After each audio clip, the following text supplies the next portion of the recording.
Hey, Internet. Jesus Christ is risen from the dead. That means you've been paid for. That makes you immortal now, and he's not going to be long anyway. You found Stop the White Noise with Jonathan and Meredith. I'm Jonathan. And I'm Meredith. And it is Good Friday. So we are recording early and out of time. Most of you will probably not be joining us live. We hope you pick us up this weekend. Don't miss us entirely. But we do pray even more so that you are spending time at church this weekend, getting to your Good Friday, your Holy Saturday, your Easter Sunday services, and rejoicing in the fact that as much as it is impossible, and I really do mean impossible, to wrap your head around the times we live in, and you don't have to, because the King knows what he's doing.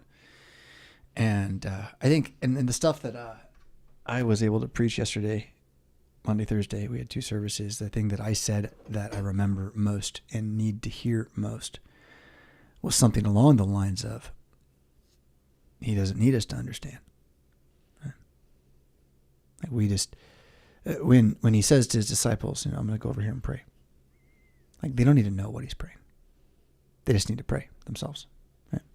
And that there's a real freedom in that. You've known this. I mean, it's been the headship journey for you, freedom in submission. Mm-hmm. And so that, yeah, I said I dropped the mic in your lap. I didn't mean to drop it quite right there. But good morning, everybody. Again, we're recording. No one's here with us just yet. We got a couple of you watching. That's great. So feel free to leave some comments. We'll be here for a couple hours this morning. And it's our time this weekend for you to give you what we know about the Bible, about Christian parenting, about Christian relationships, about living as light in darkness, as salt in the midst of a veil of tears. And so we're here to answer your questions, as well as point you a lot of other good places. Revfisk.com is the first place to go, REVFISK.com.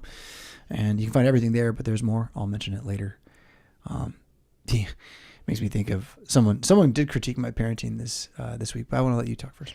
Oh, interesting. Yeah, I'll come back to it. Well, we didn't have any official questions, but Frisbee was able to gather some different comments from various places that we can talk about this morning. And one of them was from a brother in Christ named Andrew, who sounds to me like he's either a fellow pastor or he is a seminarian.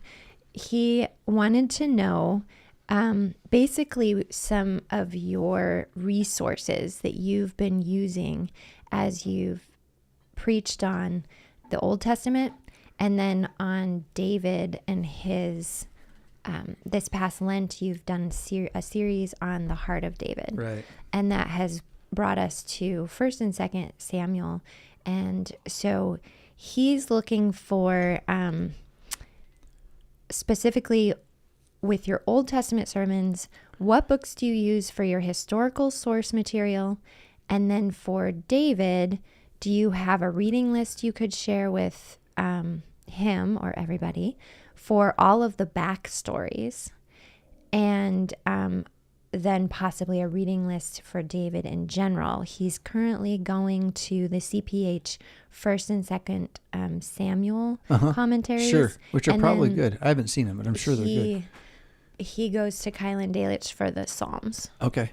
So I have gone to Kylan Dalic generally as my first reach as a young pastor to be, and finding that, like, if I'm like not sure about a section, I'll get an 80-20 answer out of Kylan Dalic.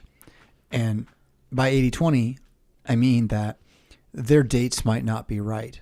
So I just don't even really try to use them. Right. I'm more concerned about when they say that Sennacherib was fighting with, Nebo. Well, they're right. Right. And then that makes sense of what's going on with Rehoboam or whatever. Right. I kind of mixed the stories up there. But so Kylan Dalic, again, is just a good first resource. And because it's old, it's pretty easy to find a set in some pastor's library that he's not using. So, or a retired guy kind of thing. That won't last forever. They are not cheap to buy, but the newer copies are thinner. So, better paper and stuff. Oh, okay. In any case, so that's the first reach. I don't go there as much anymore. I didn't go there really once throughout Lent, and I don't think it was for David. I think it was for Was I was on Micah maybe. Because again, like their introductions to each of the minor prophets, Kyle and Dacia's introductions are just, it's just worth it. They just tell the story. They just give you 7 pages of like, what's going on? And it's usually, you know, I don't know how they did it, because they're telling the story for Isaiah in Isaiah, and they're telling the story for, you know, Micah in Micah, and they're telling the same story, but from the other guy's perspective, leading into one guy does all this. The other guy's his editor. I mean, it's just incredible, the genius of this. So, you know, 1800s, you know, wonderkind. Anyway, so I laud that, and I say, get your hands on it if you can, but I don't rely on it as much as I used to, because a lot of what they've been able to teach me, I've kind of absorbed now, and they've got me searching for not just, oh, give me the big picture of this story, but indeed, what are the dates? Who is where, when? And on that level, you know, I would say you still use Kyle and Dalich, but you want to cross-reference it without question, bar none, like a resource I use all the time, Andrew Steinman's From Abraham to Paul. It is the chronology of the Bible. He might be off by a year, and we'll find out at Judgment Day, but you know, I'm not worried about that. He's on with whatever the Roman calendar thinks we're on, right? There may be somewhere in that giant thing where he's made a mistake because he's a man, but I tell you, this guy is a gift to the church. And what this book is a gift to the church. If the Protestant Reformation is going to continue, From Abraham to Paul by Steinman, you want to argue against atheists, From Abraham to Paul by Steinman. I mean, it's just, you know, all the people who think we don't exist, or we just made this stuff up. I mean, the history contained in this small resource that will give you dates for everybody. And their overlap, very, very powerful, but not really a lot of good on its own either, though. Because what it is it's like the chronology like laid out in a book. So Steinman and Lessing have another really nice resource called Prepare You the Way, which will do a similar thing. It's an Old Testament introduction. So what a commentary is going to do is it's going to say, you know, this book, and then it's going to say verse 1, verse 2, verse 3, you know, with a lot of stuff all around that. An Old Testament introduction, as opposed to a commentary, is going to give you all the books with sort of like generally what happens and maybe a chapter outline as a story. And, you know, it might not give you the answer you're looking for a particular question, but if you're trying to put together the big picture story of what's going on when, fantastic resource. So after that, I will confess that for David, I didn't do a lot of what you would call second source study, right? I didn't go to people like Kyle and Dalich to tell me about Micah, right? Instead, I read the books, right? Which I'll just say, doing that in Lent, I didn't know what I was doing before I started that. I mean, that's a lot. And, you know, to also get ready for Sundays. And it was a blessing, but I was fortunate on at least 1 or 2 of those weeks to just get the reading done with everything else that was going on. So on those weeks, it was sort of like, well, although I'm probably underplaying my hand here a little bit, because I definitely picked up the Holman Bible Atlas repeatedly and relied on it. Not only did it send me into the life of David, I was back in the time of Judges. I was figuring out where the tribes were settling. I mean, I lived in like Canaan for those 6 weeks in the Atlas. And that was a lot of like, I have the Bible open in one hand, I have the map open in another hand, and then maybe I got my note cards or whatever sitting there, and, you know, I'm reading, I'm looking, I'm reading, I'm looking, I'm stopping, I'm looking, I'm flipping to some other pages and looking at a different map. And, you know, it was just, again, trying to be there in my head and get the thing that did the most for me. That probably didn't come out in sermons, but I was so after geography. I was just so hungry for the geography. And so when I see how Saul's kingdom is like sandwiched in this kind of, you know, valley area between 2 rising plateaus, and to the west where the good land is, that's where the Philistines are, and to the east there's like a drop off in a river, you can't go anywhere. Like, it's like, oh, he's trapped, you know. and it's you know, when David then is you know, standing against Goliath and all those early stories, they're in a very, very small location on the map. That then, by the time David's story is done, he's got, you know, most of the map, and seeing how those military events lined up, that then bled over into other preaching. So I start talking about Jezreel, right? And I don't know if that was that Micah, or Malachi. I did both, or Hosea. But Jezreel, and the Valley of Jezreel, which is the Valley of Megiddo. It's Armageddon, and it's not only the place where Jehoshaphat dies, which you should know anyway before you start thinking it's about the end of the world. It's also the place where Saul and Jonathan died. Like all those things coming together. It was the maps. So the Holman Bible Atlas, I bought 3 Bible Atlases for the Hebrew and Collegium, and the Holman Bible Atlas is the one, after using all 3 of them, I continue to use. Not because the others aren't good. It was the most intuitive for me. Problem with atlases is they're built by the guy who built them, and he has different dreams than you do. So, but I can recommend the Holman Bible Atlas again, as I have used it as a very, very good resource for David particularly. And then from there, that was kind of what I got to. I know I'm looking at my pile of standard resources over here, and where did Haley's Bible Handbook fit in all that? All that. Well, that was like something that fell out of the sky again. I don't know how that ended up in my study. I brought a bunch of books over from the library that had been donated to the library. Thank you, those of you who donate library books to the library, but we aren't going to keep all of them. And I was bringing, I didn't know. Like, I don't know any of these books. Like, there's 7 books. I didn't buy these for this very specific small library of good things for these young men and men who are going to retreat at the Hebrew Collegium, HebrewCollegium.org. Are you ready for a retreat? And it must have been in that pile of books. And so as I got rid of almost all the rest of them, this thing is just sitting in my study because I haven't really looked at it yet. And I don't pick it up until, I don't know, like I'm having to read so much Bible for Lent that I just need a little something for this week on this chapter. And Haley's Bible commentary, I opened up and it's got maps, it's got references, it's got historical and archaeological notes that I've never heard anybody talk about. You make your way around the Lutheran circle, you hear the same stories. Mm-hmm. You know what I'm saying? And like there's some Christians out there that, like, before we lived, like, figured out a lot of stuff, and some of them were Lutherans, but a lot of that's in German, sadly. So we have to rely on these other sources. Haley's Haley's Bible Handbook. Bible Handbook, right? So what it does is it's got, for every chapter in the entire Bible, depending on the chapter, a 3 to 5 sentence paragraph, or a page and a half, depending on the chapter or chapters, and it's excellent. I'm not saying it's the Bible. It's not perfect. I've found things I'm like, I'm not so sure, but like it's excellent.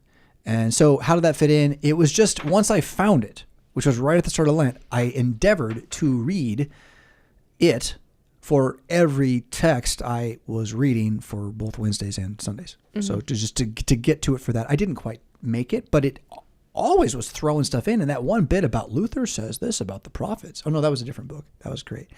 When did I read this one though? I read something out of it at a Saturday nights we have a little more of a teaching service, and I used it there just verbatim because it was like, I can't say it better than this, like a paragraph of it. Yeah. So, and again, to expand on that, in the Saturday night service, really all the services at St. Paul, if I don't preach on the text, then I take a bit of time at the lectern to preach on the text, but without, it's more didactic. It's more like, I want to make sure this didn't confuse you today, you who walked in off the street and just heard these weird words. And so it's a context kind of thing. And for that, Haley's Bible Handbook is really, really an excellent resource. Yeah, we have a listener who says they got one as a confirmation gift 50 years ago. It seemed to make the rounds in the Missouri Synod because there's someone else at church said, I had one. But like mentioned it. Yeah. It's a little bit of a forgotten thing. And I got all the way through a very generous seminary education and didn't hear peep or boo about it. And you know what? I would have loved that first year. All those guys you're taking the entrance exam on like the Old Testament, and they're getting like 80% because they don't know all the guys' names. Like this is the resource here, right? I did not get 80%. I got 80% on Lutheran doctrine before I went to seminary. I felt pretty good about that. Nice.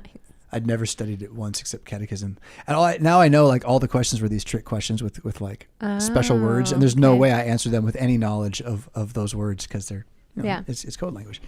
And anyhow, yeah. So people who have a passion for books and want to share that passion can definitely donate to the Hebron Library, what? right? They can help? Right, yeah. Right now, today?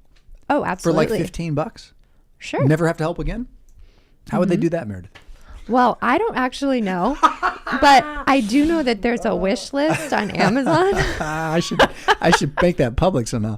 Yeah, if you find my Amazon name, and then you can, that's not the way. Hey, but go to roughfist.com and sign up for my free newsletter there, the Ziklag, almost daily. And you will find within the other potpourri that comes out a regular promotional links to help out at the Hebrew Collegium. And especially if you are a bibliophile, which there's no laws against being a bibliophile, just lover of books, and you really like interesting books, you'll find that the wish list for the Hebrew Collegium is a fascinating wish list, which will expand. I mean, it's just what? There's a book on that? Yeah. And and then you'll maybe buy one for yourself, and you'll say, oh, well, I'll also double up and buy one for the Hebrew Collegium, because you can buy it right there, have it shipped here, and it goes into our library.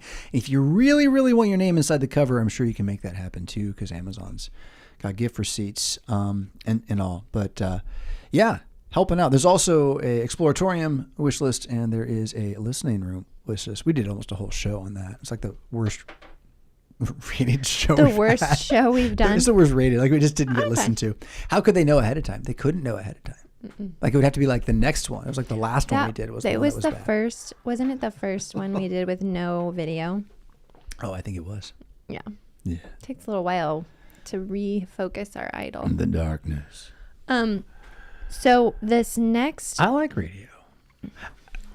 I did because I did that one episode of Brief History of Power live on YouTube.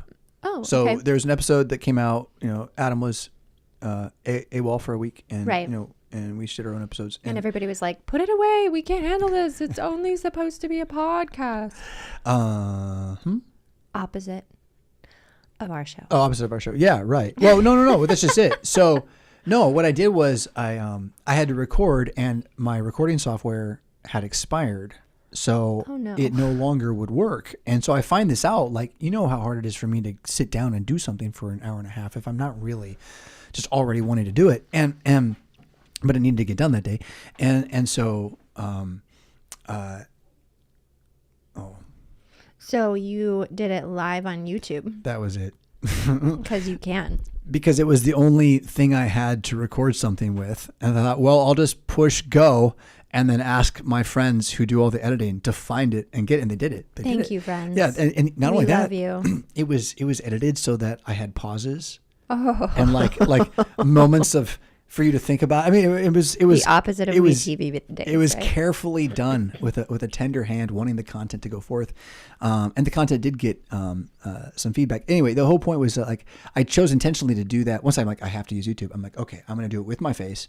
I'm going to test this because we did just done like 3 weeks of no image. I'm going to say, okay, how's it feel differently for me as a performer, right? Mm-hmm. Also, how's engagement, and all this stuff, and what I came out of it is it's a good idea. I don't know how I say this. You're probably better off trying to do one to how do I say this?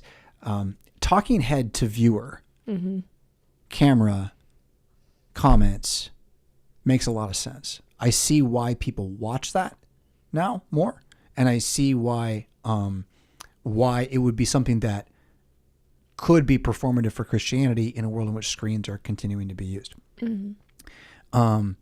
That said, I much prefer radio.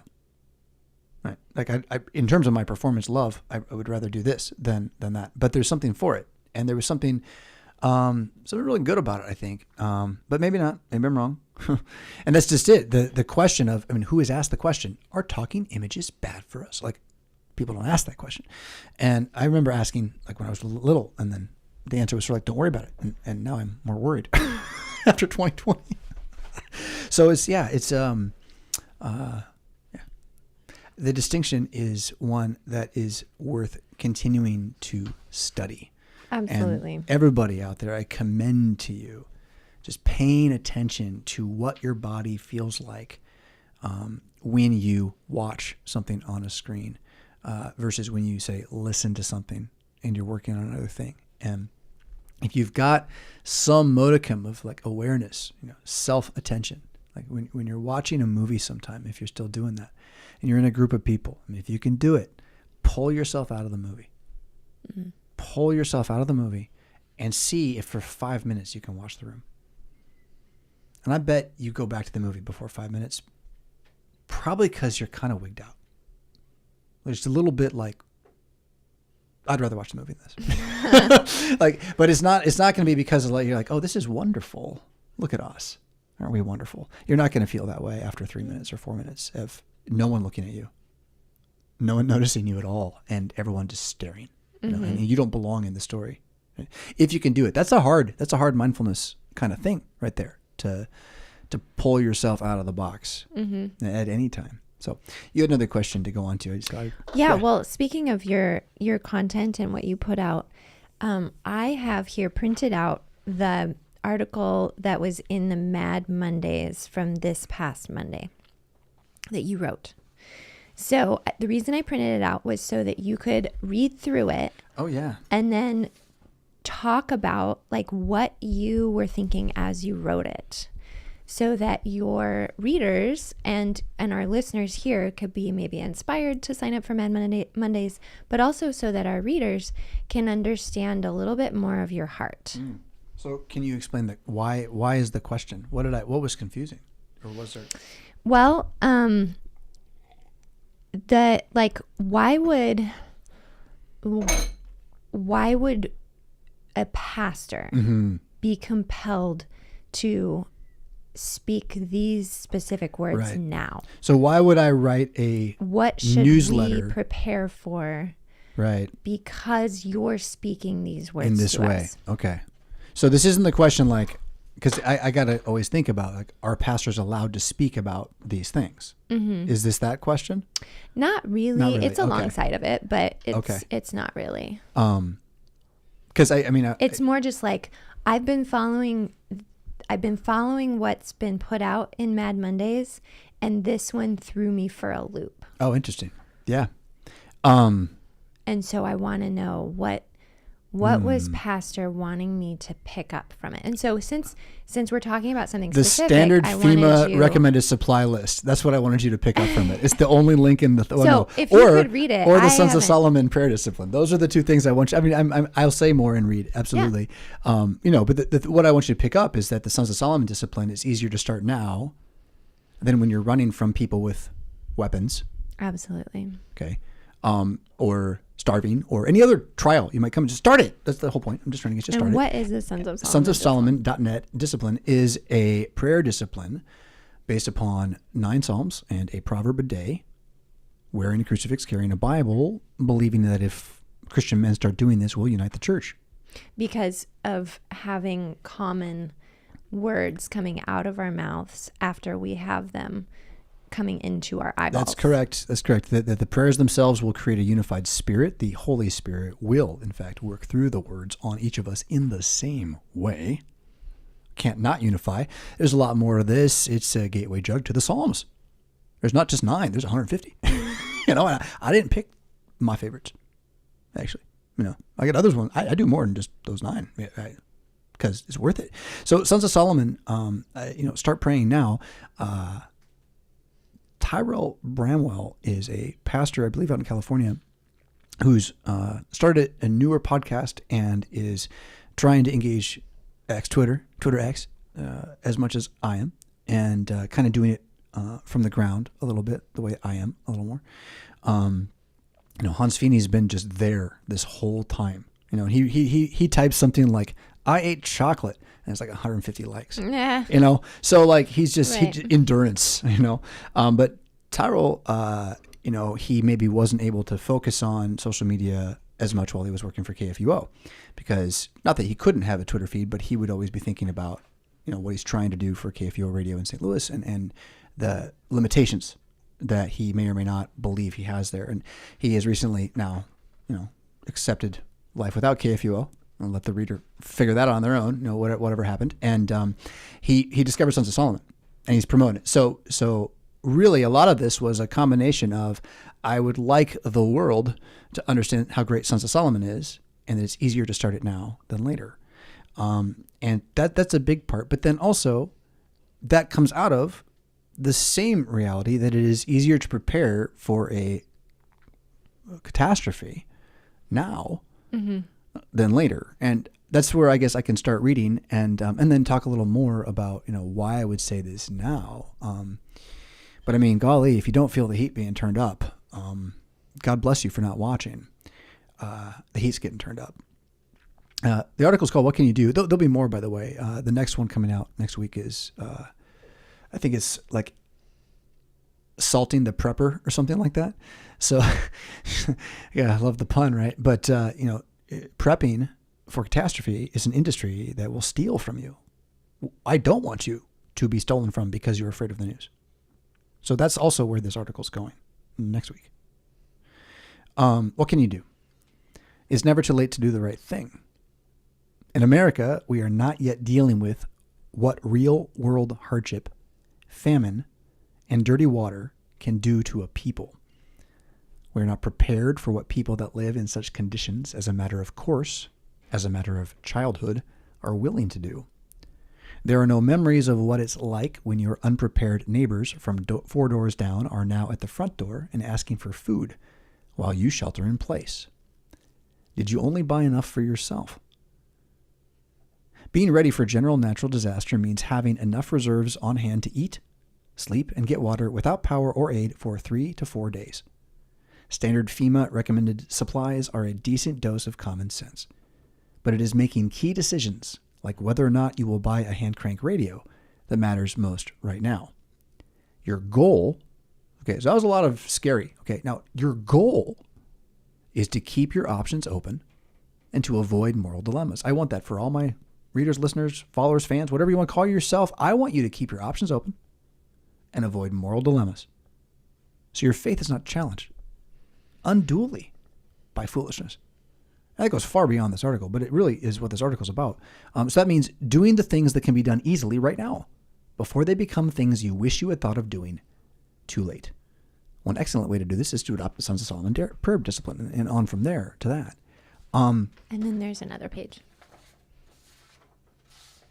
Well, let me answer some of the fear first. Yeah, absolutely. Why would I bring up FEMA? Well, because honestly, my family's having a conversation about making sure we have the FEMA list because it's really for like hurricanes and tornadoes and things that happen all the time, fires.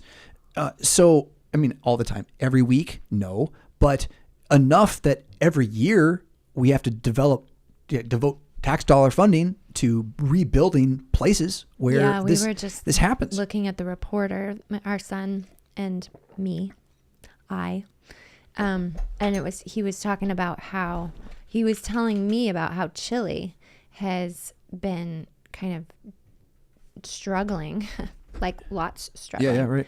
With wildfires. Yeah. And 130 people have died. Hawaii, where it all burned down. Yeah. It was 2 weeks ago that I was watching the news. It all died off, but no one had really been helped yet. Really? The insurance companies were not coming. Like the things you expect to happen, say in Louisiana, weren't happening. It's Hawaii. And maybe there's a reason that they want people to not be able to afford to stay there. Okay. Multiple things going on at once. It's Hawaii. I mean, how hard is it to get to? It's not easy to get to Hawaii. And so you had people like 1, 2, 3 weeks before anyone comes to help. Wow. Okay, so what's your climate? Where do you live? Okay, our threat here is tornadoes. Tornadoes, thunderstorms, hail. Okay, possibly an earthquake. It can happen, right? Ice storms. So yeah, that's right. So a couple days without power. Now, what happens if something like that is just black swanny? That means it's no one's ever seen it before, but it does happen, and it's that big. Mm-hmm. Okay, are you ready? Again, FEMA, our government, who I don't trust, says everybody should have 3 to 4 days of just water, food, and a plan for what happens in the event of something that makes you all have to stay there for 3 to 4 days, whoever you are that live in that space. And, personnel, that actually becomes part of the equation as well. So why would I suggest this? Well, first, because it's common sense and it's something that everybody should do. And I haven't done it. So I feel bad about that. And I also have a platform. I'm like, well, I tell people what I do. I know people follow me because they think I have good ideas. Well, this is a good idea. Having enough water on hand for 3 days for your family, plus some water to flush the toilets with. That's a really good idea. Actually, having water on hand for your family twice over, because as I said in the article, what happens when your neighbors don't have water? That's the moral dilemma. And it's one thing to turn away someone you don't like. It's another thing to turn away their kids. And then it's another thing to watch all the kids die because you weren't prepared. And prepared for what? Well, I mean, without water in 3 or 4 days, a baby dies possibly, right? Depending on what you're feeding the kid, especially if you're stuck on formula. Make your decisions now. Where's the formula? Where's the toilet paper? We all learned that in 2020. So that's number one, is like, we don't talk about this as pastors at all. And that's wrong. Because this isn't politicking. This isn't fear-mongering. This is common sense prudentialism. This is what every father tells his son, or should have. But we've just, grandpa now is the government. And it's kind of on you. And that's a weird world to live in. It's the world we live in. So, hey, I'm your friend and a pastor in the Lutheran Church Missouri Synod. I'm a man with a family. I'm not sure what's coming next. I really am not. I've watched it a lot. I don't think I'm crazier than you, listener.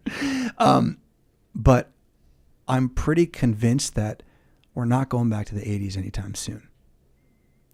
And a big part of it is the massive, massive, massive wave of immigration that our borders, well, we don't have borders. So the whole world right now, if they've taken the time over the last 3 years to understand what they had available, and by the way, organizations like Red Cross and whatnot have helped them, they're here. They're not coming, they're here. Millions.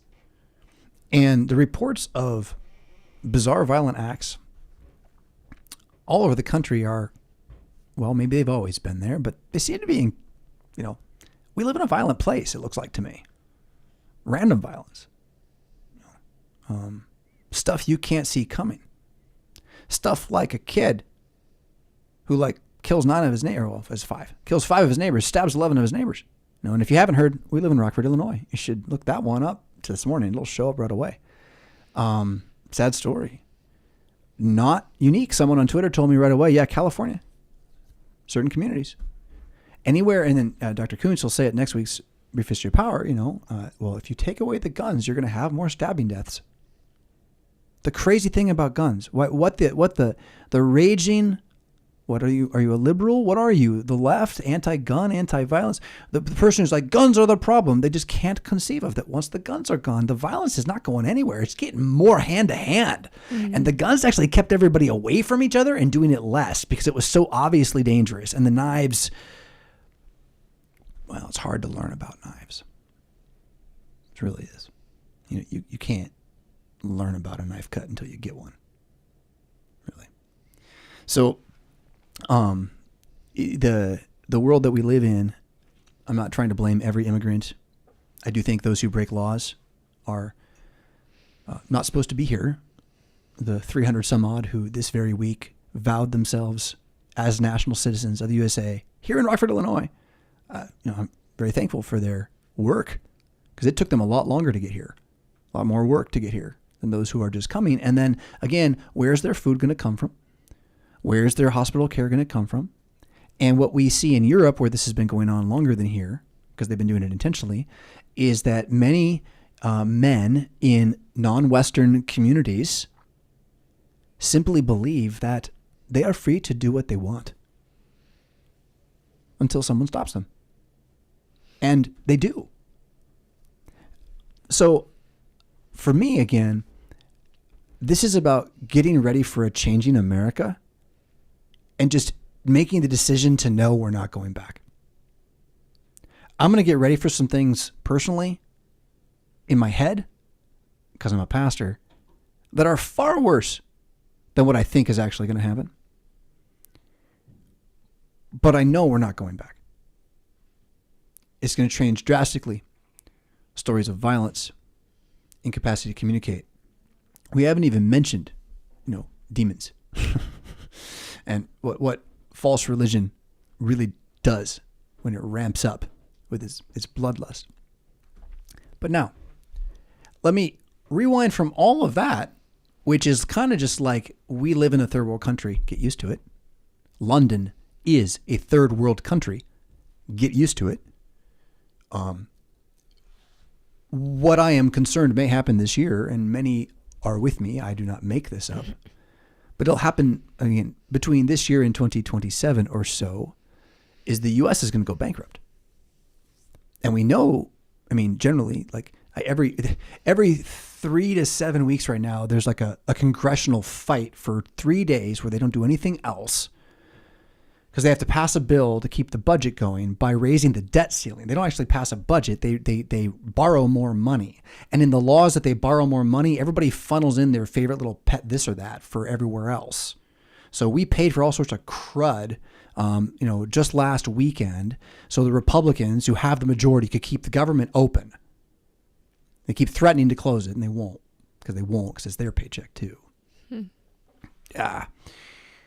Between now and 2027, they can do that all they want. Two things happen at that time.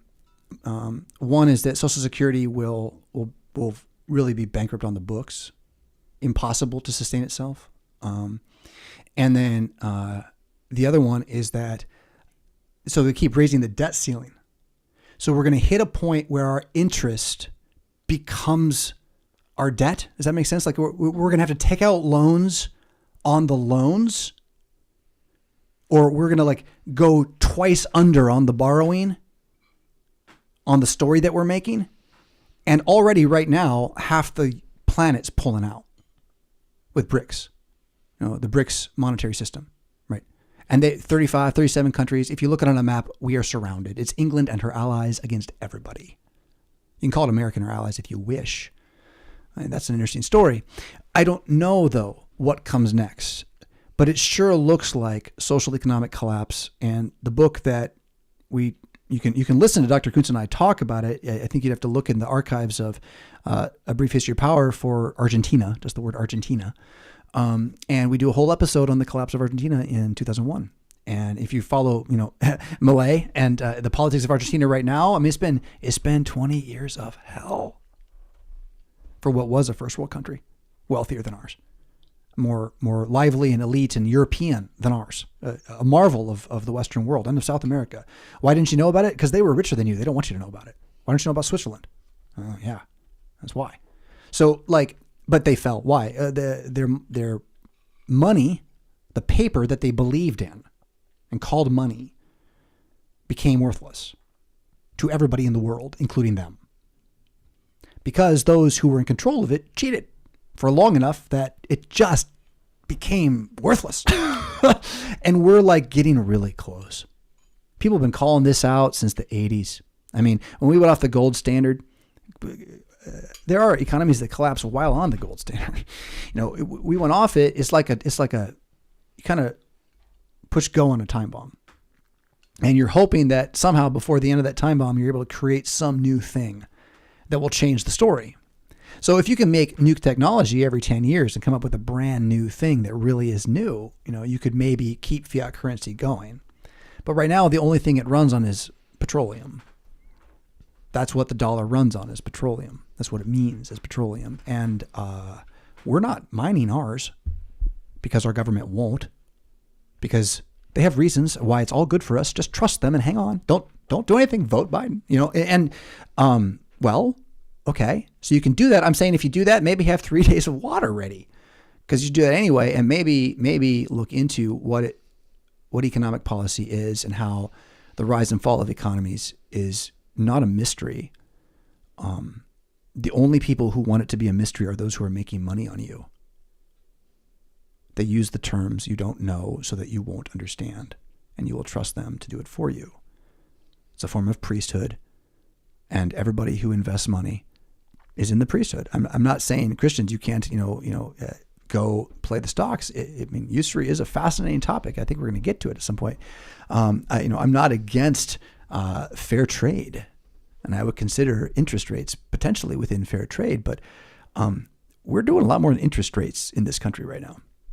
And again, it is hand over glove, double play, that the world is calling our bluff on, and our own government seems to be on the world's side. Now, you explain that on your own. I'll just say incompetence. It's at least incompetence. Okay. Probably something far worse. Well, there you go. What do I want you to get ready for? I don't know. What decisions do you need to make? Right?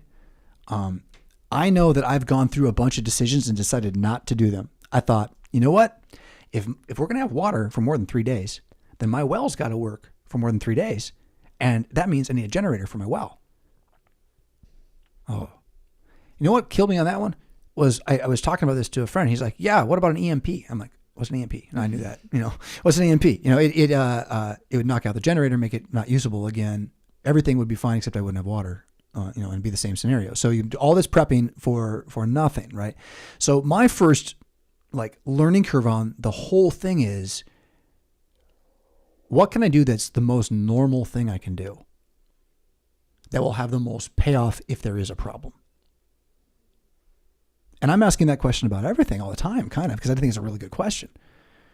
And then that way, I want to purchase X through starvation 6 months from now because economic collapse. Is it worth it right now?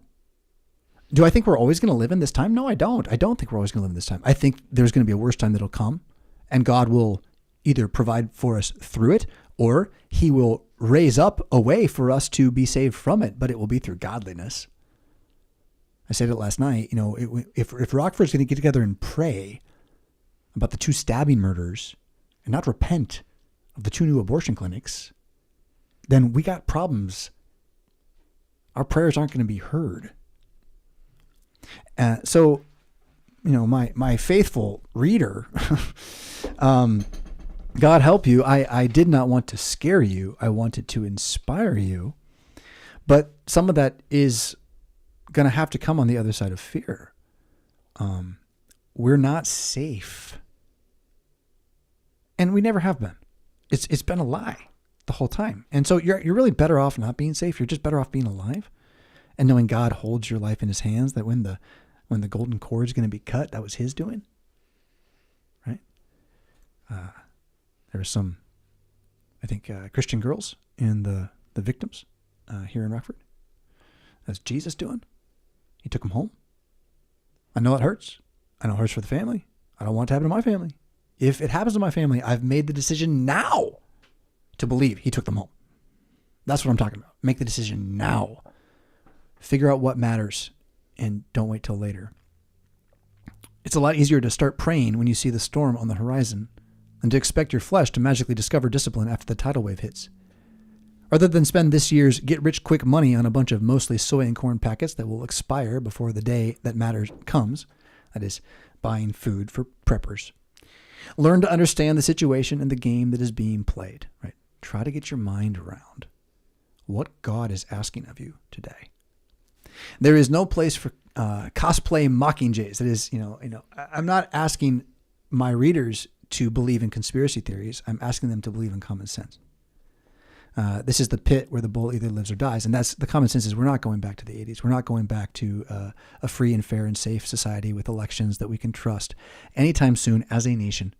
There may be places, localities where these things happen. It will not be happening soon. And so being ready for the violent society that we live in, we already live in it, becoming aware of it, and then protecting your family with wisdom.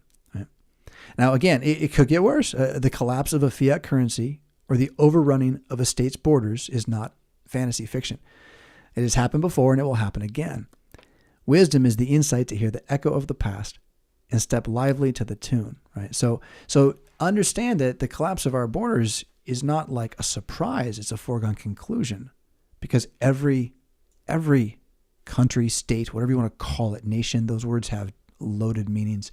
Every single country, every single empire, every single attempt at kingdom, they all lose. I'm trying to quote a Bible verse. I lost it. It's every captor goes to his own captivity. He makes the plunder. He becomes the plunder.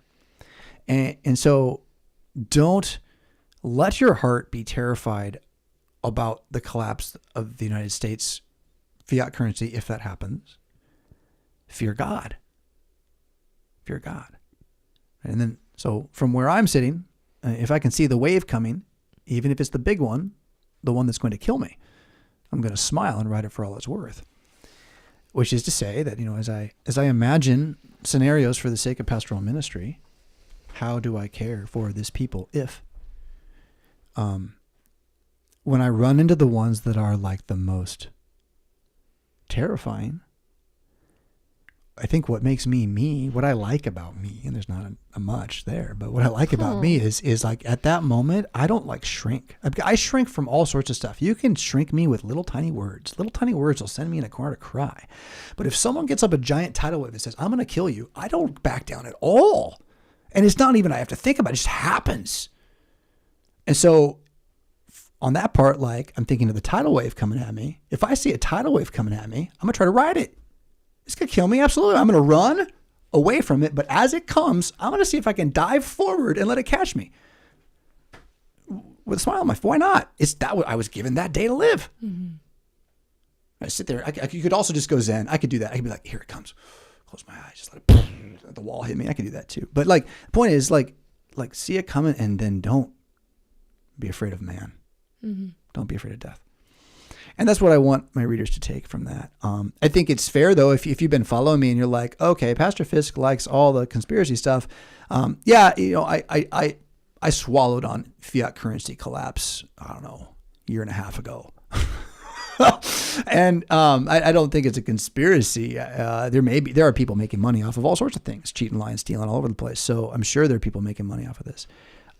Whether or not the Rothschilds particularly are involved and have it all, planned out, Mr. Burns and whatnot. That doesn't matter to me. That doesn't matter to me. What matters to me is common sense from my neighborhood. And common sense from my neighborhood, if I'm sitting here, says, this street might stay safe, but that street's not going to stay safe. And that's not very far away. And it doesn't mean I have to be out there with an AR, right? It means I should talk to my neighbors, find out what their plans are in the case of emergencies. What happens if someone's running through the neighborhood with a knife? That kind of thing. Now, do you keep your doors locked or open all the time? That kind of thing. And just to make the story a little scarier, this is still kind of news that is breaking. But the story from the kid, the 22-year-old white Hispanic kid, booked white. They booked him white. Mm. He's Hispanic. He speaks Spanish. He looks Hispanic. He's booked white. Why would they do that? Rockford, why would you do that? Rockford PD, why would you? I would support you. Why would you do that? I know why you do it. They tell you to do it. Stop. Stop listening. Stand up. Be your own people. Anyway, the poor kid. I mean, he maybe he's a really evil guy and deserves all this. Probably is if he's not a Christian, But like, this happens to lots of kids. They sit down to do something that they're told is one thing, and it's not that thing. And what he smoked that day was not what he thought he was going to smoke. Now that can happen anywhere. Anywhere. I want the Lutheran Church Missouri Synod to not have our heads way up the back of our backsides on these matters. I don't know why no one talks about it. It scares me that no one talks about it. Adam and I are trying, people listen, but yeah, I'm scared. I'll say that then too. I am bona fide scared. Why? Economic collapse, fiat currency, unsustainable. Mm-hmm. The signs are all over the place. This isn't like it could happen. This is like, I don't know how we get out of this aside from like just the rest of the world decides to help us at some point. Mm-hmm. It's not very likely. And if we put ourselves in a war right now, up until the bridge fell down, there was a war brewing in Europe. Bridge falls down, all got real quiet somehow for a moment. Oh my. So, bridge falling down. What's Baltimore going to do? If you live in Baltimore, you already know how dangerous it is. Or you don't live in the real city. And now, Biden promises to have that bridge back up, real fast with money and stuff. Oh dear. And incompetence is a thing, though, right? And logistics and timeframes, and you can't just build a bridge fast. No, Please. Yeah, right. Please is right. You're right. But see the incompetence inherent in the system at this point. So what that does, though, is it can you imagine we have like 3-4 bridges in Rockford. Imagine any one of those goes out, what that does to the city. Yeah. Okay, this is Baltimore. Excuse me. Yeah, this is Baltimore. This is huge. Like people are going to starve, or they're already in food deserts. People are already in food deserts in Baltimore. People are already in places where the neighborhoods are boarded up, house after house after house. Yes, Baltimore is a post-war disaster zone. Mm-hmm. Not every place there's wealthy places in Baltimore. Someone's like, I live in Baltimore. It's great. I'm sure it is where you are. But there's places you don't go, and there's reasons you don't go there. And again, now that is going to get a lot worse. The mayor of Baltimore, who looks like he's 30, he was just like holding his head. I mean, he could barely talk at the news conference, and because he knows, like he doesn't want to get reelected now. If he's honest with himself, the job is impossible. And what is before us in many ways in preparation for what's coming is impossible. God doesn't ask us to tell the future. He doesn't want us to tell the future. So I'm not trying to get any of us, to get into speculation. I don't think that's what we want to do. I do think that we should learn from history and use common sense wisdom to prepare for seasons which we know always come and go. You get ready for winter? Okay. Then be ready for states to fall. I don't mean states, United States of America, Illinois, although that too. But the word state's the most, kind of classic word for country, government, nation. All those words mean different things. State, okay? City states, you remember that from learning about Greece. It's because back then the biggest states were cities. Now we got nation states. The U.S. isn't even a nation state. It's a state made of states. It's 50-state state. What's that mean? It gets confusing. Right? States fall. States are banks.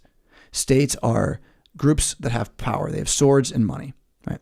They spend their money. They fail to use their sword well. They worship people, and they fall. The United States is no different. It can be no different. Barring Christ's return unexpectedly, right? The U.S. was always bound to collapse, just like every other civilization is bound to collapse on some level, some way, especially when they're a power like the U.S. is, a world state. And then again, this gets back to prophecy for me. I don't mean about the end of the world. I mean, if you read the Old Testament prophets, you'll find out that like all the times Jerusalem's going to collapse, they're devaluing the coins. They're putting dross in the coins. They're using bad trade tactics. That's what tears the city down. God doesn't even have to send Assyria. He does. He sends angels to stop what was the normal recourse of their stupidity, though.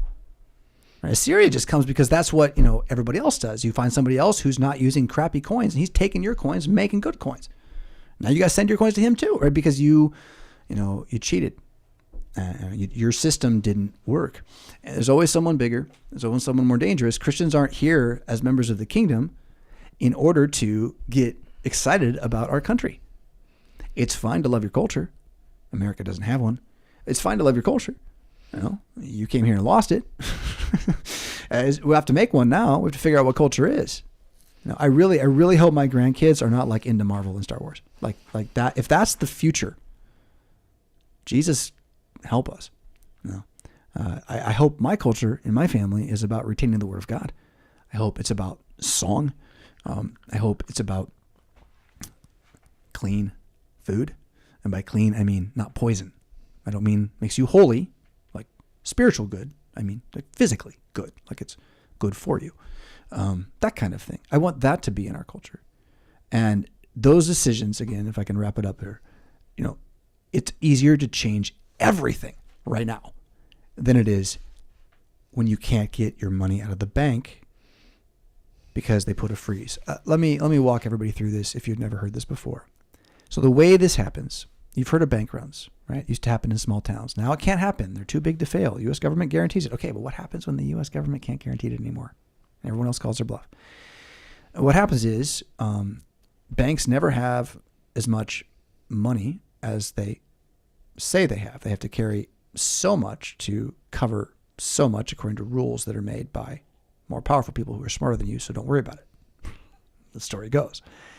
But, banks used to collapse pretty regularly, and what would happen is people would try to withdraw money that they had put in, which had been used to make money as loans somewhere else, and so it's not liquid. You can't get to it right now. We have it. We can get it in a couple of weeks. It's not there right now, and so you have a lot of people trying to do that at once. The bank has to close, and now the bank is mud.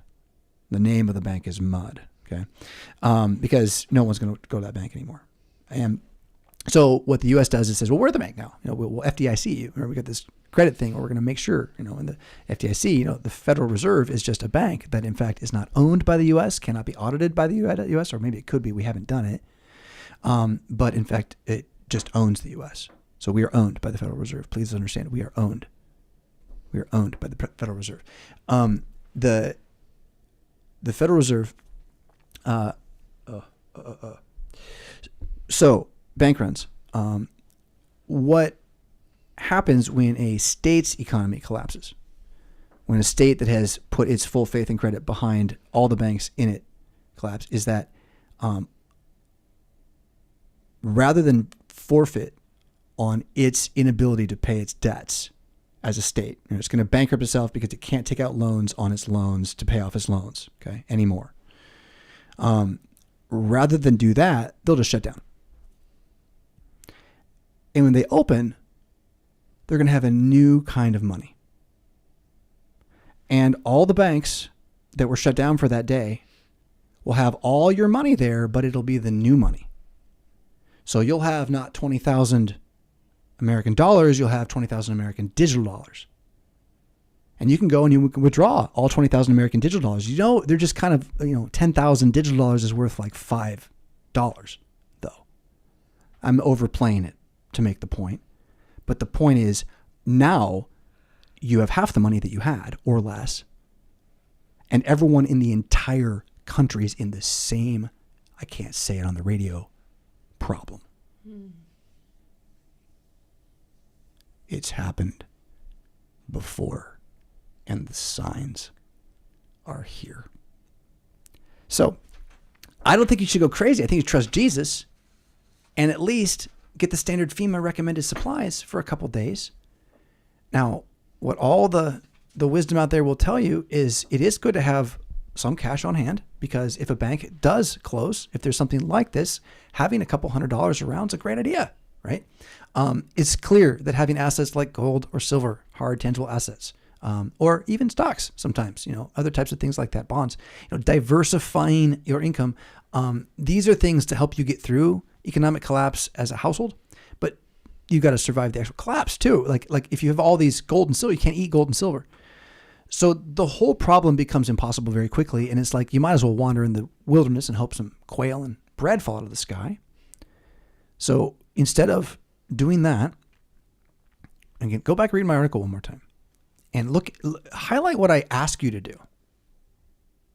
I say, do this. It's like 2 things, 3 things. And do that. Do that. Trust me. And it will set you on the path to where you need to be on the day that whatever goes down. And I'm just going to put it as far out there as I can right now, in case anyone's like too wigged out about economic collapse. How does Pastor Fist think about it all the time? Look, I continue to play out a zombie apocalypse as a potential future. And watching that, this kid who did the drug, killed 9 people or whatever, killed 4, so many different numbers, killed 5 people, stabbed 11. How is that not a zombie on that drug at that moment? So don't tell me that we can't accidentally do that to the population. So I've thought that through, because it really matters if you're a pacifist, the zombie apocalypse is going to throw your church into a lot of trouble, because your church is going to have to decide to defend itself against the zombies. It's going to have to do that. The humans are going to have to matter more than the animals. But right now we live in a country where humans don't matter more than animals. That's just it. So if we don't start thinking about these things in very substantial ways, forget the zombies, we're going to end up, again, Gnostic, debodied, isolated, non-progenerative, maybe believers, God help us. So there's a lot there in that sentence too. What can you do? It's never too late to do the right thing. That's the title in the first line. Read my stuff twice. I put a lot into it. It's not an accident. And I know I'm saying a lot at once because I'm trying to.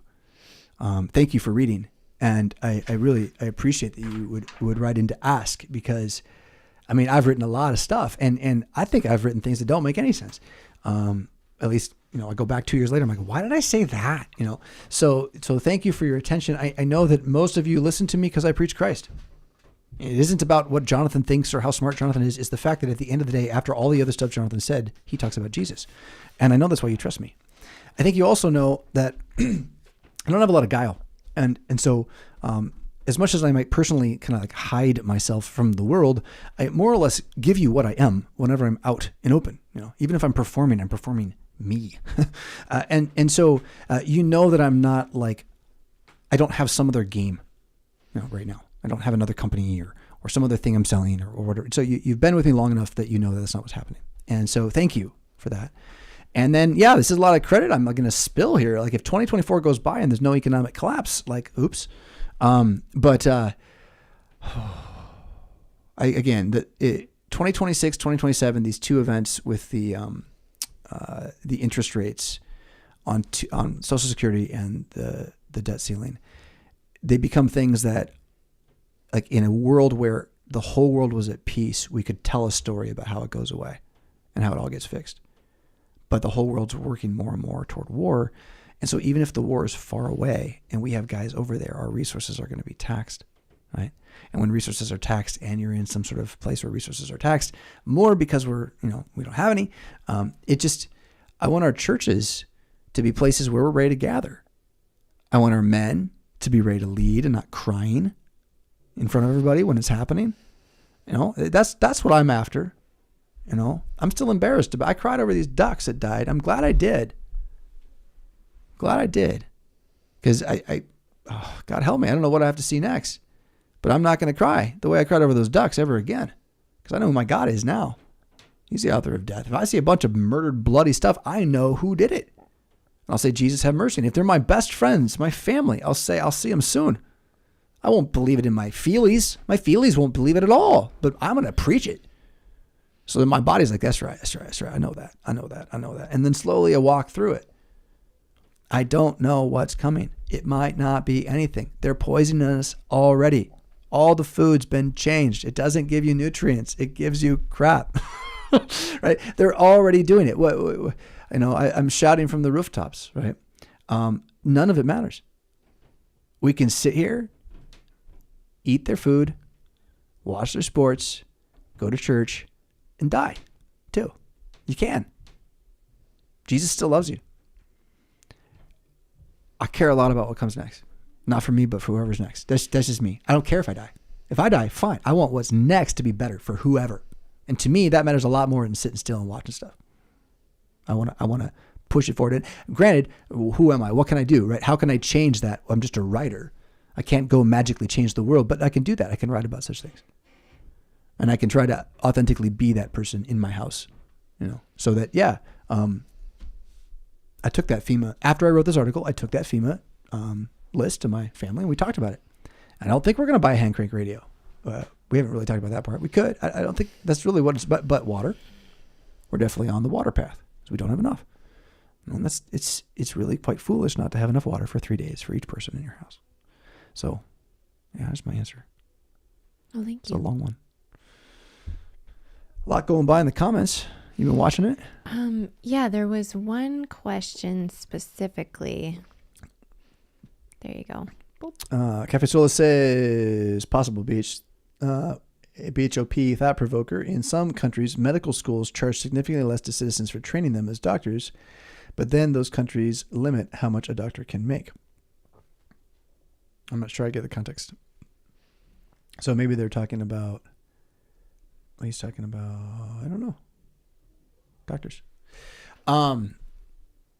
Doctors, man. The thing about the doctors right now is the pharma. If you knew that every time I preached on the Gospel of Matthew, I got $100 handed to me, you might say something about it. Why don't they tell you that this pill they're prescribing you is new and they're going to get a cruise? Because they're prescribing enough of it to get the cruise. Why don't they tell you that?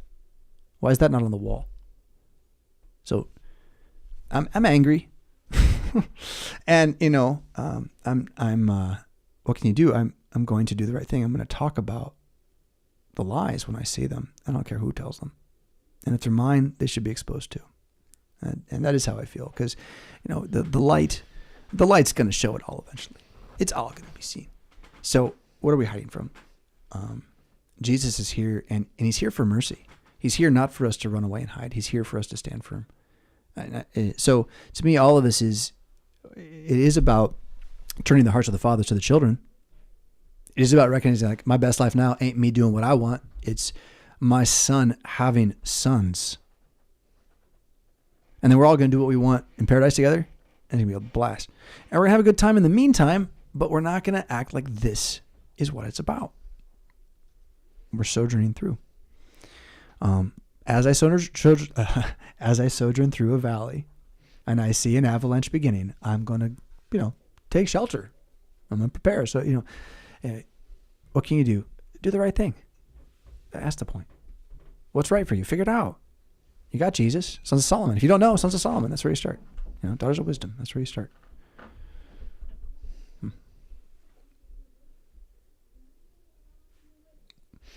Yeah. Powerful nod. Yeah. Yeah. Well, that was the answer there. Thanks for asking. I know my writing can be obtuse at times, especially when it's, Mad Mondays. I don't know. Like, if you're reading Mad Mondays every week, I would think you'd be used to it by now. Yeah, but you have to kind of like the salt a little bit, or whatever, curry, whatever flavor I am.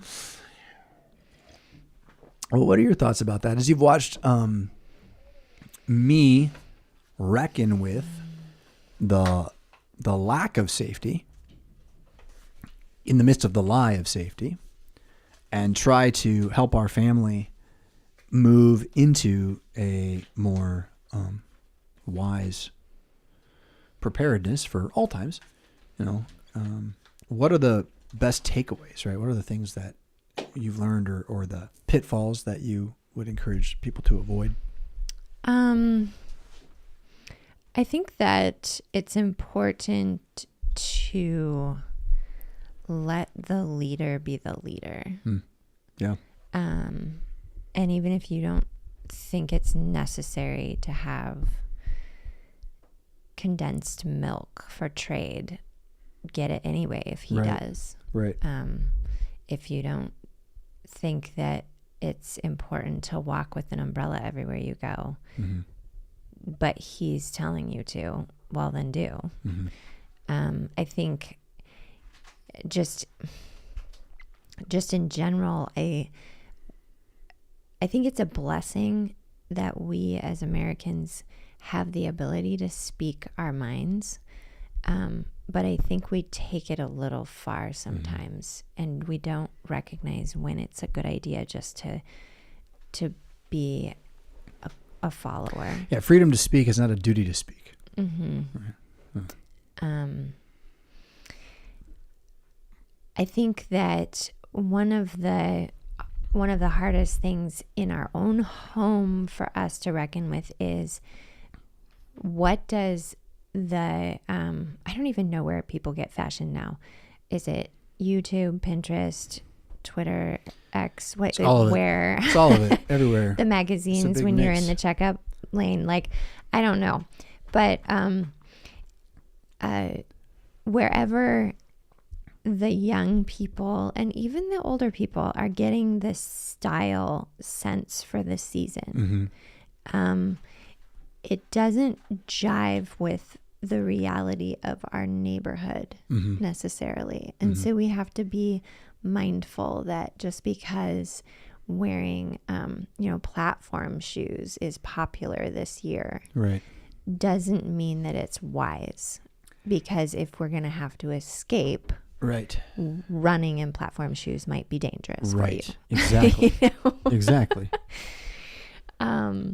So I think that's been one of the challenges for our young people to kind of grapple with. Like, it's challenging because it's frustrating that we don't have that freedom anymore. But at the same time, it is somewhat of an exciting challenge to figure out, like, okay, so I have to wear combat boots everywhere. How can I still make them cute? It's Now, not quite where this we're is at, but all yeah, just pretend stuff that yeah. I'm speaking. Like, I really haven't told you anything about our personal family decisions, but these are all just fake examples that I'm literally pulling out of my head. Yeah. The condensed milk actually was suggested as trade, which we have not stocked up on yet. No. Because I had a little bit of a moment of like, but there's so much sugar in condensed milk. Yeah. Right. Right. Truly, there's got to be something else, but then it's like, oh, it's for trade. Give them cake, right? Okay. Well, I mean, again, if you're starving, you can sip it. You know, a little sugar, it's food. So it's, it's, I don't know why.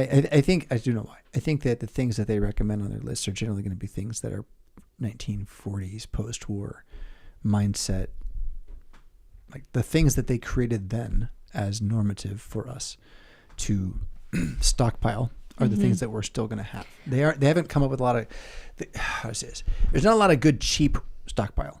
There's a lot of expensive stockpile you can buy. Yeah. I mean, so for me personally, we have sardines because we eat them. I think I tell people it's the thing you should get. It's the most universally complete meal you can get in a can, and it will last. I mean, it may not last forever, but it'll last a long time. Yeah. So like right now I'm collecting from our local stores sardines that will expire in 2 years. So that kind of gives you an idea. Now, how long have I been doing this? Well, more than 2 years. Mm-hmm. So we do rotate them out. And what I have in our working pantry, what we're eating from, I get from the storage supply. And then when I go and replenish at the grocery store, it goes into the storage supply. Yep. So it's constantly just rotated out. The other thing that I've realized we consume a lot and we are benefiting from is collagen. Mm-hmm. And that is a source of protein. Right. And so if I put collagen in my water, I'm going to get, it's like a twofer.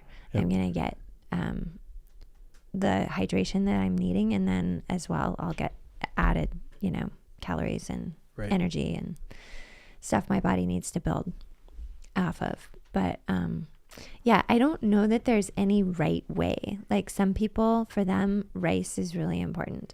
For us, I think that having a little bit of rice on hand might be a good idea, but it's going to give us a gut ache. So for us, it was more like, okay, well, let's just invest that money in sardines. Mm-hmm. And then recently getting some sipping broth. Mm-hmm. I mean, we've talked about how much we like that with our ground beef that we eat regularly and like as a soup kind of thing. And so we're like, well, why not? Why not just add that to the rotation? It's a think outside of the box kind of scenario. Over at Hebron, we do have a few extra towels just stored up. But that's exactly it, is make the decision to think outside the box about survival and allow yourself to admit that we live in a very fragile world first, and that our society is not built for endurance. It's built for, it's Vegas. We got a really large version of Vegas going on, where it's made for, if you've got money, it's a great place. And if you don't got money, it's not a great place. Mm-hmm. Right? And it's harder to have money right now if you're under 40 than it was 30 years ago when you were under 40. It's a lot harder. And it's, again, it's not just that the U.S. government and its Federal Reserve are, maxing out their credit. You got a lot of people doing it too. Mm-hmm. So all of that, it's a big pile of ouch, and uneven scales fall over. I say it often, and that's why I say it. It's a biblical reality. It goes with the rejection of God, right? So when Israel stops worshiping Jesus, they also start changing the coinage. Mm. It's the way it goes, right? When you don't have the true God to keep you honest, you will cheat. You can tell yourself, "No, I won't. I'm honest." Okay, you can cheat yourself then. So knowing that means you can go into it with your eyes open as opposed to, again, having to act like a blind man in the midst of the whole thing. Yeah. Well, and speaking of blind man, I mean, I talked a little bit about preparing your kids for the fashion change of summer for us here in Northern Illinois. Like, winter is one thing. And so there's one type of fashion, and then summer comes and it's a little bit different. But now we have a whole bunch of different people with different cultures coming into our region who, you had mentioned a little bit earlier, you know, they see their position in society quite differently than the American man, especially, just American man would, where it's kind of, you know, I mind my own business. If I want something, I work for it. My people, your people. Like we just kind of go about our life. And preparing to go to the marketplace with foreigner thinking. Like you're in a foreign country. How do other cultures around the world, maybe more third world countries, how do they see women? And what should I do in order to keep myself just physically safe in that kind of scenario? Should I go shopping with a friend? Should I cover my body in a way that I'm not typically going to cover it in the summertime? Or should I cover my hair? Should I do my hair up? Should I wear pants so that I can be ready to get away or not be as accessible? Those types of things we've talked about with our kids, and the buddy system is for real. Going out at night is definitely something that we steer away from if at all possible. It depends on where they're going. Don't go alone. Don't go at night. And I just had it and I lost it. I'd worked on getting it. There were 3. Don't go alone. Don't go at night. Oh, and cover your head. This is just general advice, not only for women. It's if you want to not be noticed, don't go alone. Don't go at night. Cover your head. A crowd of people with baseball caps on are not going to get mugged. If you are a woman and you have long flowing hair and you have a baseball cap on, you can't quite be seen all the way across. If you have long flowing hair, you're evident. So where are you going? That has a lot to do with it. You know, if this is a black tie event, you know, we're not talking about that. We're talking about you're in the market, you're out in the world, you're out where everybody is, and you would like to be a little more of a gray man than a shiny mark. And what is a gray man is someone who no one notices. Don't go alone, don't go at night, cover your head. When you wear something on your head at all, it just hides you. It makes you less noticeable. Even if they notice your hat, they're not going to notice you as much as your hat, unless it's a really, really gaudy, like, look at me hat, right? If you put a shawl on or put a baseball cap on, as a woman, people will look at you less, unless you're doing something else to make them look at you more, right? So if you put a baseball cap on and you're wearing a bikini, everyone's going to stare at you. Okay? What else are you wearing? But again, if you're dressed for winter and you have your big flowing mane out and you're dressed for winter and you got a hat on, it's a massive difference in a crowd. Massive difference. And so the wisdom of that is not always cover your head, women, because you're women, you stupid women, which there are people out there who are weird enough to think that's valuable. But the idea is that for all of us, if you would like to stay a little more incognito, don't show everything off. And if you would like to remain in a position where men from other cultures that are used to taking what they want from women are less likely to approach you, cover your head. Just a fact. Did I reference Robert Jordan? Hallelujah. It's been an interesting conversation because we're very Western people here in the Fisk household, and head coverings is not something that we really are for ever, haven't been. And so to have the conversation about, maybe when you go to Walmart. Well, and then when we have looked into head coverings just as like maybe we should think about this to kind of blend in. the type of head coverings that came up on just like an Amazon search or an Etsy search, it was like, wow, that just makes you look more beautiful. Okay, that's not going to help. Because the idea is you just have a scarf. Like, so you're in your car and you're going into the store. And you live in a place that's not the richest place, it's not the poorest place. But of course, we live in a world now where things can happen anywhere. So to go from the car to the store, you take your scarf that's around your neck and you just wrap it over your head and you walk into the store. And that kind of action delimits your noticeability. I'm not even saying you got to do that. The whole point of this conversation is all of these things are a way of thinking. They're a way of looking at reality. And we've been living in a bubble made up of movies that aren't true. And it's not just that the stories aren't true. It's the way that reality operates in the movies is not the way nature works. Sure, the cows still have cows, but like the way that humanity is able to just always go forward without any real problems. And no matter how bad it gets, it works out in the end. We just have to feel good and try hard. Like that's a fat lie. It's a big fat lie. And we're going to have a rude awakening if we don't just like repent. Like, it's really easy to repent of it. Oh, you mean we have to survive in the world. And all of this wealth is, a charade, a game that's been used to sell petrol to the whole planet and control them for 60 years. And now they don't want it anymore. And it's all going to stop. You know, the casino's not going to be able to put chips out anymore. Not the same way. And, you know, it is what it is. We're born into it.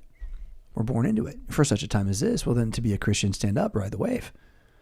And yeah, if you're trying to have it all to hold on to forever, God's going to tear it out of your hands.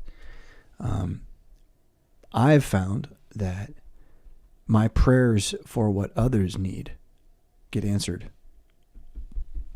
Not my prayers for what others want. I'm not talking about like grandma needs healing. Okay. Mm-hmm. I'm talking about like people don't know that I've observed you, seen your life, and thought, oh, this person would benefit from this. Mm-hmm. And I pray for that. Those prayers are my favorite prayers. Those prayers, I don't just see them answered. Like they're going to get answered, like, because it's what God does. Mm-hmm. Right. And so I love that. And then that's what this is too. So, to turn the whole thing again, if you're going to try to prep without praying first, you might as well just pray and not prep, you know. And by prep, I don't mean go prepper. I mean, follow some basic common sense. Be ready for catastrophes, natural disasters. All that starts with prayer. And you're going to have a lot easier time adding any discipline to your prayer routine right now than you will when you're trying to figure out how to get cash to pay for rent or the mortgage, because no one's got cash. By the way, just general advice, in the world where that's happening, where it's all falling apart, don't be hasty. Never be hasty. Well, if you don't have the cash to pay for your mortgage, and neither does your neighbor, neither does your other neighbor, neither does your other neighbor, neither does your other neighbor, well then it's going to be hard to evict you. And especially if you live in a place where they have squatters' rights.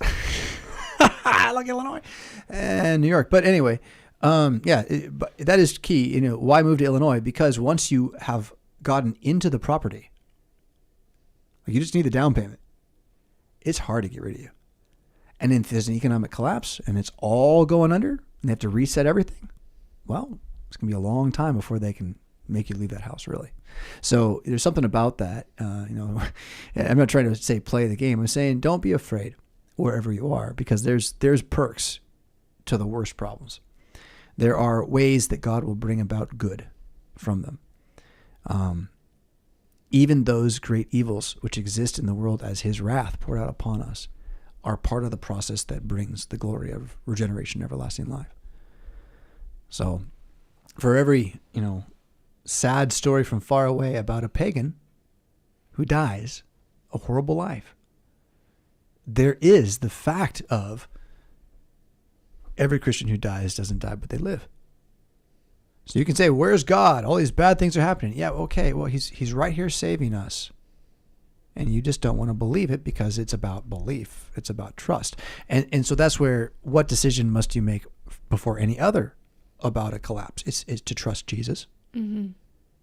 You're not going to stop the collapse. You're not going to be prepared enough for the collapse. Jesus is going to set your path. And his path for those who come out from those who bring about the collapse, his path for those who left Jerusalem when Jeremiah said leave, was they went to Babylon and they got well off there. They got richer. It was better. So, don't assume just because it's all going to hell that it's all going to hell. And maybe some of your family goes to heaven early. I wrestle with those thoughts often. I don't like them. But I'd rather not have a moral dilemma later. Mm-hmm. So. We have a listener that asked, are you sure that it's sweetened condensed milk? And yeah, like at least that's the list you showed me. Yeah. Do you still have it? And I mean, I have the list, but it doesn't say for trade on there. Oh, no, I wrote for trade because it's just said that. And I was like, well, this would be easy to buy and we could trade it. Yeah, but so you had said sweetened condensed milk, and I thought that's really strange. And then I thought, well, maybe he meant evaporated milk. And then I thought, but if we're short on water, then we don't want to have to add water to things. And so maybe that's why it's probably it right the there. Canned milk, and the sugar does make it so that it can stay fresh. Yeah, right. Yeah, I don't see it on here anywhere. I feel like, wasn't there something you watched and you took notes from? Yeah, but that wasn't this. Oh, okay. Why? Because it's just not. You had like a whole pile of notes, and I feel like that's where you had it written down. Yeah, it's right here. Trade, condensed milk, sugar, salt, tea and coffee, propane, cigarettes. Yeah, and that doesn't, we don't have any trade. We haven't, no, this is a list on that we have not acted on. FEMA list. And oh yeah, no, not on the FEMA list. So. Oh, trade is not something we've really acted on because, I've not been that gung-ho about this. I mean, you're listening to me talk about it. I've wrestled with it a lot, and I've tried to take very careful. I've tried to make decisions that are going to be good for my family if nothing changes and if everything changes. And so stockpiling condensed milk and cigarettes for trade, not exactly what we've been at. Salt, as I look at this list. Yeah, that's good. Buying some salt, that's an easy one. But we haven't gone that far. We're having conversations at home about keeping our doors locked, about not, letting other people have keys, about how cops don't notify next of kin. And so if someone in a uniform shows up, they're not here unless they're here for you, probably. So understand that. And understand that people can buy cop uniforms. Yeah. And you should already know this. Like if a phone number calls you and you don't know that phone number, it's a thief. It's a computer thief probably, but maybe not. It's a thief. Let them leave a message. If they won't leave a message, that's on them. Pretty important. That gets more important with identity theft. Being able to see your out of grounds from the inside if you have to defend your home is important. There's no safe risks, and beggars are always a risk. Predators come out at night. There's just notes from, it's a combination of the Aguirre book and then that video I did watch, STWN. This is really good. Like, so if a man does approach you, you're a woman, he approaches you, he reaches out toward you. Before he touches you, push him in the chest and say no. Like get bigger. Push him and say no.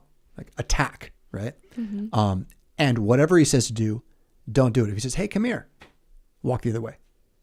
Your only hope as a woman in that situation is to be not worth his time. And that, if you're violent when he gets violent, it's too late. Mm-hmm. So all you can do is just shock him. And in the moment where you go, no, and he hesitates, you're out, you're gone, you leave, right? So the point is though, you have to be ready to act like you're going to fight with everything for 3 seconds and then go. Because what it'll do is he'll think twice and that's your chance that he might not follow you.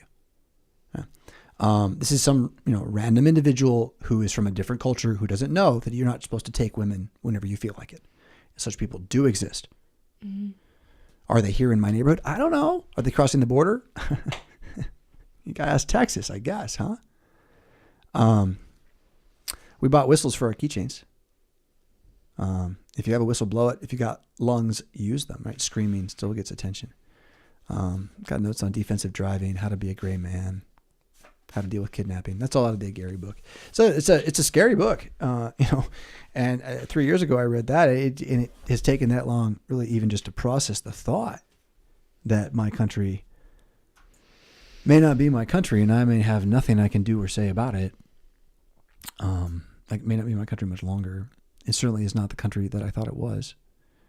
Dr. Kuntz, BigFishToPower.com, likes to talk about the epochs of America, or the regimes, and that we really live in a country that has only existed since 1942 or so. And that there was a different country that existed from, say, 1870 so to 1942, Civil War to World War II. And it called itself the United States of America, too. It didn't have a bank. And then before the Civil War, there was this country that was made up of states that could leave when they wanted to. And then there was a war so that half couldn't leave because of reasons which I think were, if you want to hear me get angry, start telling me I should feel bad about how I don't care about slavery. I'll get angry real quick. The stuff is going on right now. Everyone ignores. I want to talk about the old stuff. Anyway, the 50 states before were a completely different country. And then, because they had the states' rights were in part with the federal. And then you also have Articles of Confederation. You have like 15 years of the United States being like a different country with different government. And so we haven't been one country the whole time we've been here. We're not one country now, in the sense that the story we tell about ourselves and George Washington is not who the New Deal is. It's not what intersectionality is. It's not what Somalian immigration in Central Plains states is. All these things that are going to change the tenor of life in these places, whether in the country or the city. And again, get used to it. I'm not trying to say do this or that. Just don't be a buffoon and pretend like it's still the 80s or the 90s or even 2015. So we're not going back. Nice. Yeah, there's another question a little bit hidden on the... Well, it says, there are many Holman Bible atlases. Which one do you recommend? And you said you can't get things for me. Will you hold this? He's getting it and looking at it. Oh, he got lots. Well, I saw one. There's the Holman. Okay. It just says Holman Bible Atlas, a complete guide to expansive geography of biblical history. Here, check this out. Oh, that's not going to work. Let's do it this way. There we go. Here I am. Hey, everybody. It looks like this. And, really great maps. Really thick. Big thing. So, Holman Bible Atlas, a complete guide. At the bottom says like 132 maps. Is there a reference number 9780854976001? I think that might help you. So there's that. Let me get these pictures back up here. I feel exposed. One, two. Nope. Uh-oh. Where'd my other one go? We'll just leave it like that. So I have two other books. Do you have a little window? I know. That I was trying to see across the room, and I can recommend to you. And I guess I'll just go ahead and take the picture off again for a sec here. One of them is called the Oxford Bible Atlas. And so the difference here is the Holman Bible Atlas. See how thick that is? And then this one's like this. And this one really could be smaller. The Holman Bible Atlas has like a map for everything. There's a map for David's Wars. There's a map for this. There's a map for that. Really cool. This one has like 8 maps that have everything on them. Not all the journeys, but like all the places. And so this is like the fast access map, whereas the Holman Bible Atlas is more like the learning map. So again, that's the Oxford Bible Atlas. And then this was an accident that also fell into my world. Thank you. But it's been really great. And it's called Where God Came Down. The Archaeological Evidence by Joel Kramer. And chapter 1 is on Hebron. Chapter 2 is on Jerusalem. And I've read both of those. Chapter 3 is going to be on Bethel. It's just you want to know like the places that matter in the Bible, Old Testament, and like learn about their story. This is a really neat resource. Really neat resource. So, there we are. And we'll just do that there. And that continues to answer that question. And there was another question up above that's hidden by the how many likes we've gotten. Oh, wait. There it is. Real question. If a wife has been used to being the leader, she knows the better way, right? I think this is a leading question. How does she back off of that to the biblical way? What role does the husband play in this process? So he's kind of saying like, okay, so you realize as a family that you need to work on chain of command just as a practice in case there's a crisis. That is, you want to develop amongst yourselves as a people the habit of saying sure thing and doing it rather than the habit of asking why, without believing that no one can ask why, that there's a place for that. But developing the habit of not always asking why, but just assuming that those who are older than you know, and there's a good reason. And that habit creates peace and stability in the home, frankly. And then from there will help you engage in much more difficult scenarios because you're going to trust each other. You're going to know when someone says this, everyone's going to do it. When someone says yes, it's yes. When someone says no, it's no. If you've not been living in a clear chain of command, and then you start practicing it, and you happen to be under the command of somebody else, and you know a better way to do it, that's his question. What do you do when you're not in charge and you know it's a mistake? That's his question. Okay. What do you do? What have I done in the many, many, many, many places in my life where I've not been in charge? I did the best job I can. Mm-hmm. And what I've generally done is, I mean, again, context, but I always want my leader to know I'm on their side. Like I absolutely want to make it clear that whatever I'm asked to do is going to get done. It's going to get done well. When that leader, boss, is not always the case. If that boss has earned my trust, I will ask questions. And I will do my best to make my boss the best boss he can be. Not by being better to me, but by making clear that he is clear for me, and then that will make him clear. So I will use my submission, my discipline position, to ask questions which will hopefully inspire better answers. But not randomly again, and not just cause, right? Like, hey, go do this right now. Why? Like, no, not like that, right? And we see this with kids. You have to teach the kid at some point. You have to figure out, don't answer the kid's question. Like if they keep doing it, it's not going to stop. They have to just do it, and then you can answer the question. And that's sort of it, the order of the order. And so in that, I generally, if I think about my workplaces that I've been, I'm thinking of Missouri Synod Inc. specifically. No specific need to hurt them. Just like that's a workplace where I had bosses that were over me, multiple ones. I'm never going to say anything to a boss I don't think he can hear. Ever. I'm not going to volunteer information more than once. If it wasn't heard, I'm not going to try again. Not out of anger. I couldn't realize he didn't hear it. So like it's time for something else. And I don't know if that's instinctual, but it's the way I've gone about it. Usually, and this has been my experience too often, and I'm sorry for anyone I've hurt, but like I will do my best to do my job as best as I can. And when I learn that the one who's in charge of me is stopping me from doing my job, then I will try to help that person help me do the job they want me to do. And then if they stop me long enough, I'll leave. And that's happened in multiple congregations and one other place.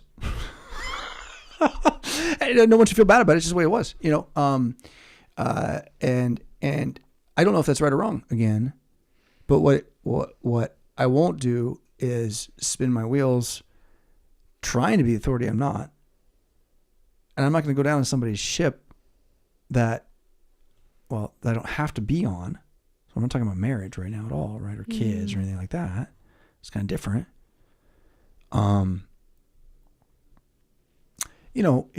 It's been a while since my father died now, but when I would go to my father's house, we would sit at the table and it would be time for our argument, right? That's kind of how it would work. But the debate about life and whatever, and it would always be what it was. But aside from that, I walk in that house and it's whatever he says, I just did it. And then if, I would be around when he was around as much as I could, just to be there. And not necessarily, I did try to change him. I learned, though, again, it's foolish for a son to try to change a father. There's a place where the conversation can have exchange. There's a place where a father can want to learn from a son. But the son is not going to change or teach the father who does not want that, doesn't ask for it.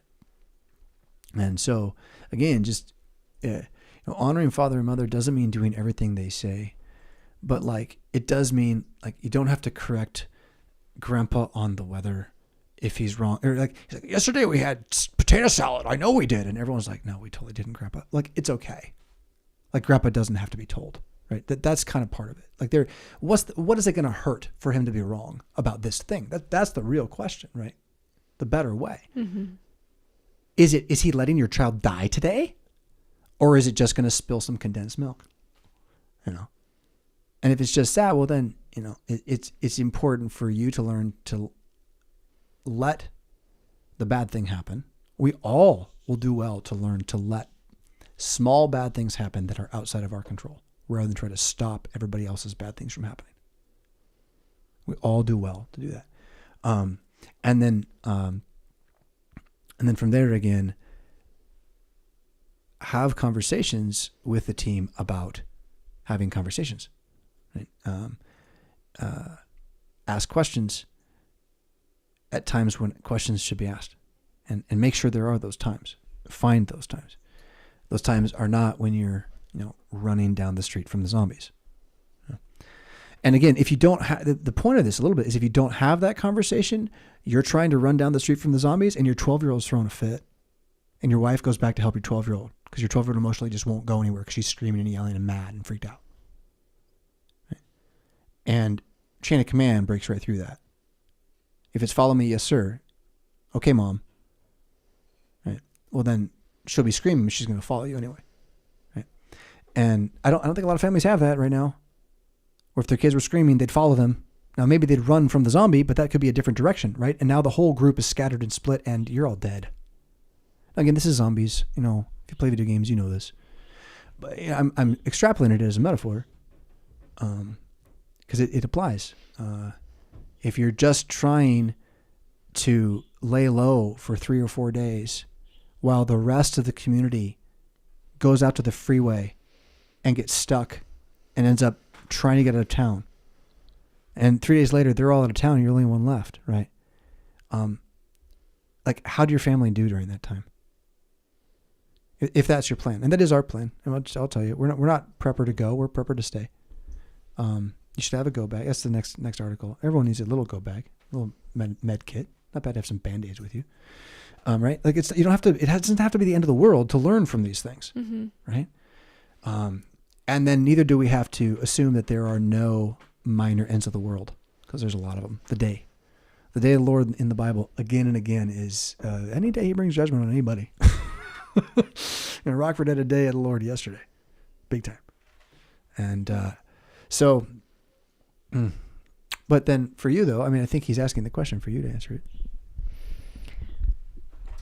Well, I think that it's a tough tough question. It's a tough scenario because we don't have, like you and I have talked about this recently a lot, where we don't have examples that we can look to in real life for, you know, what does a biblical model look like in a marriage? And then to add to that, like, what does a biblical model in catastrophe look like? We do have the Bible. We can look at those stories. We can look at how the Israelites behaved as they were wandering through the wilderness, and what worked and what didn't. You know, their complaining just didn't really work, did it? 2 wives? And over 3 again. wives? 4 wives? Maybe 7 wives. If I have 300, will that make it easier? Golly. And so it is a challenge. And then also to, you and I have struggled with you working out of the home, and then coming and working in the home enabled you to be more of a hands-on parenter throughout the day, and then something that you actually wanted more. Like, nope, you need to ask me, Father, when you're leaving the property, if that's okay, as opposed to what had been the case up until the time that you had become, your study had been at home, and you actually worked at home and wanted to interact with the family throughout the day. It was on my plate. And so, you know, we had a struggle with, like, all right, the routine was Father's studies closed, and Mother gives the green light or the red light throughout the day until supper time. And then that shifted, and it took a lot of repeated, I want to say felonies, but, like, you know, just mistakes. It was like, whoops, we didn't do that again. It still happens. We have to go ask Father instead of ask Mother. It's not asking. I mean, I want to make this clear. I'm not necessarily needing asking. I mean, you can give them permission. I just need to know. I want to know who's on the property and who's not. I want to know when they're gone, when they're not. Because if there is something, I want to know who's around. It's my duty to be the steward of this land.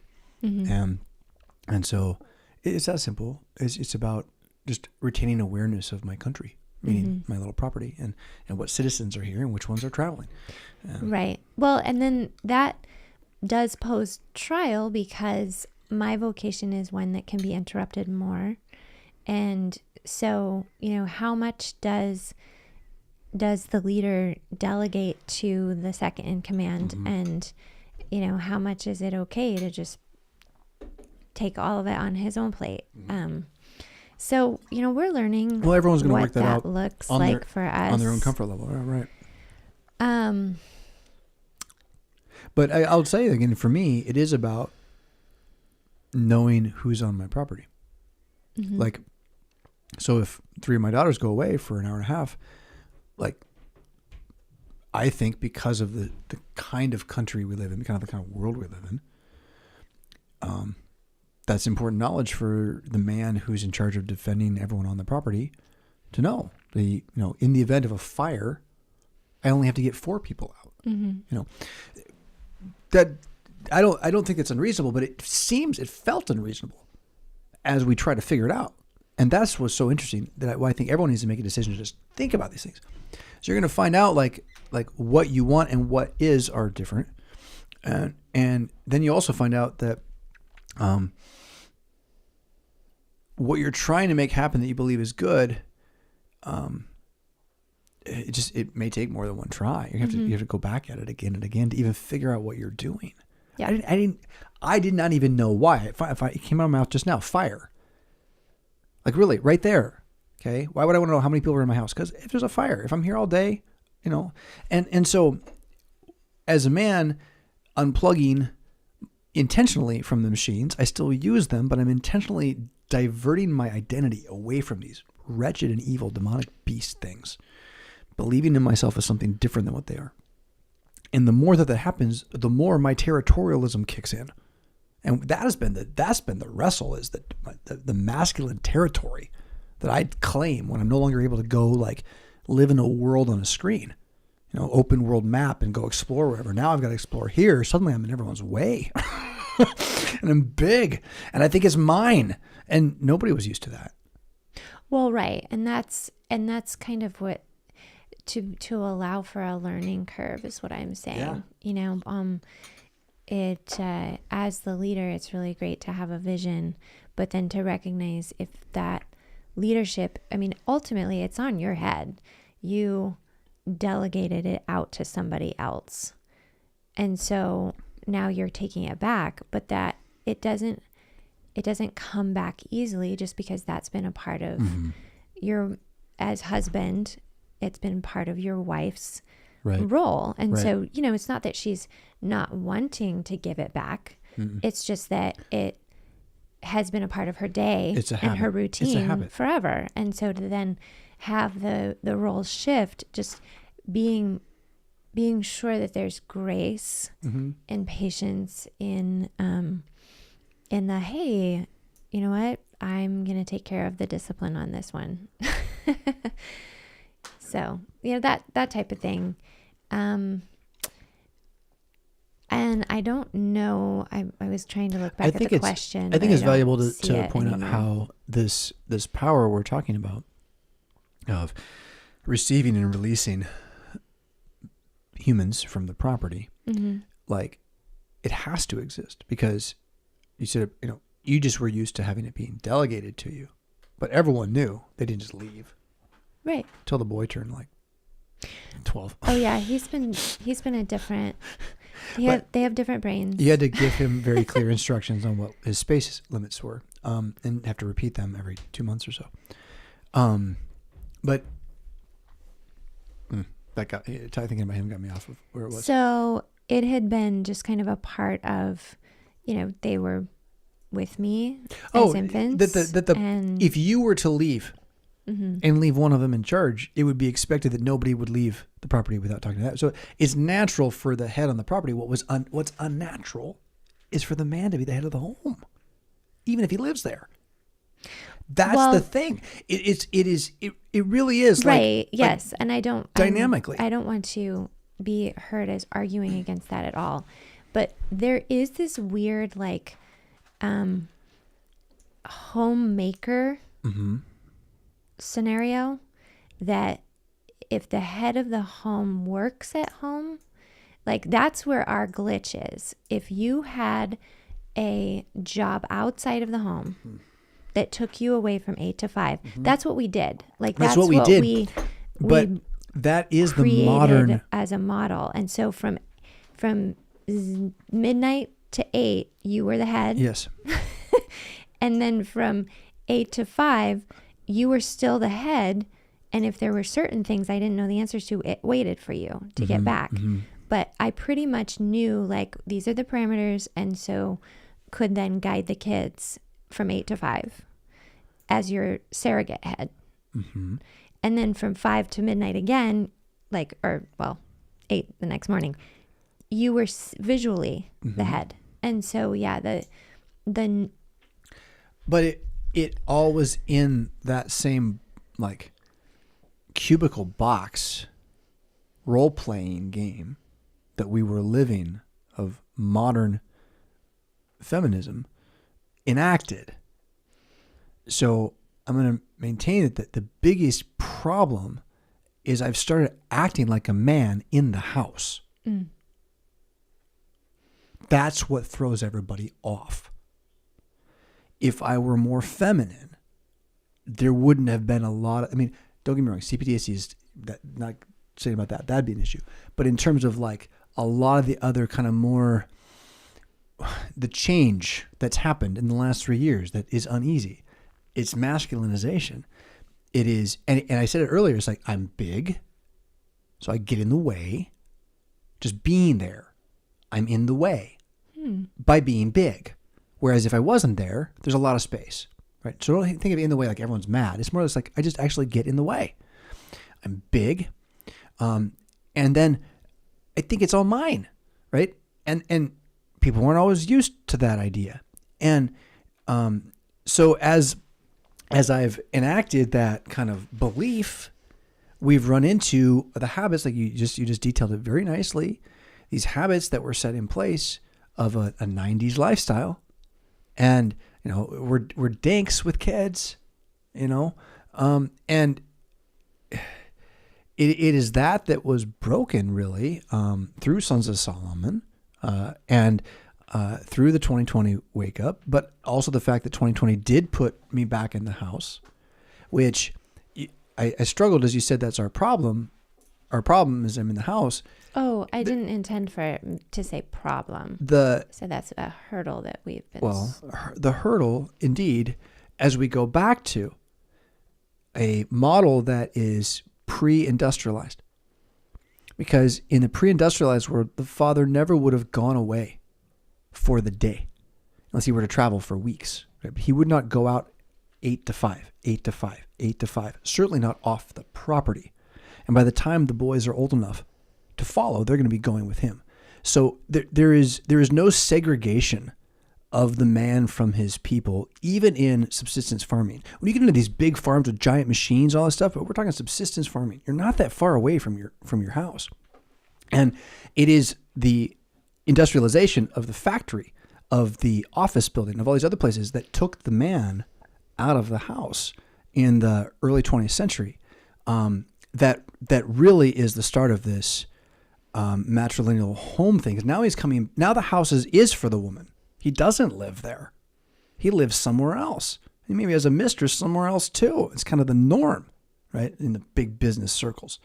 And so the house becomes a very different kind of place in America from the cabin, from what the cabin was that Pa built. And Pa didn't go very far. And if he went, he came back. And it was very different than this kind of rotary hamster wheel thing that we do. And then you throw, it wasn't just me. I know in 2020, all sorts of people had trouble being back in the houses together. Why? We weren't used to dealing with each other as animals in those close spaces.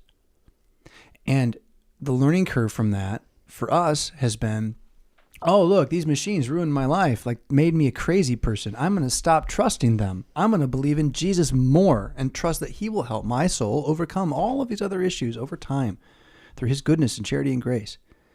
And hallelujah to that. Hot sweats there.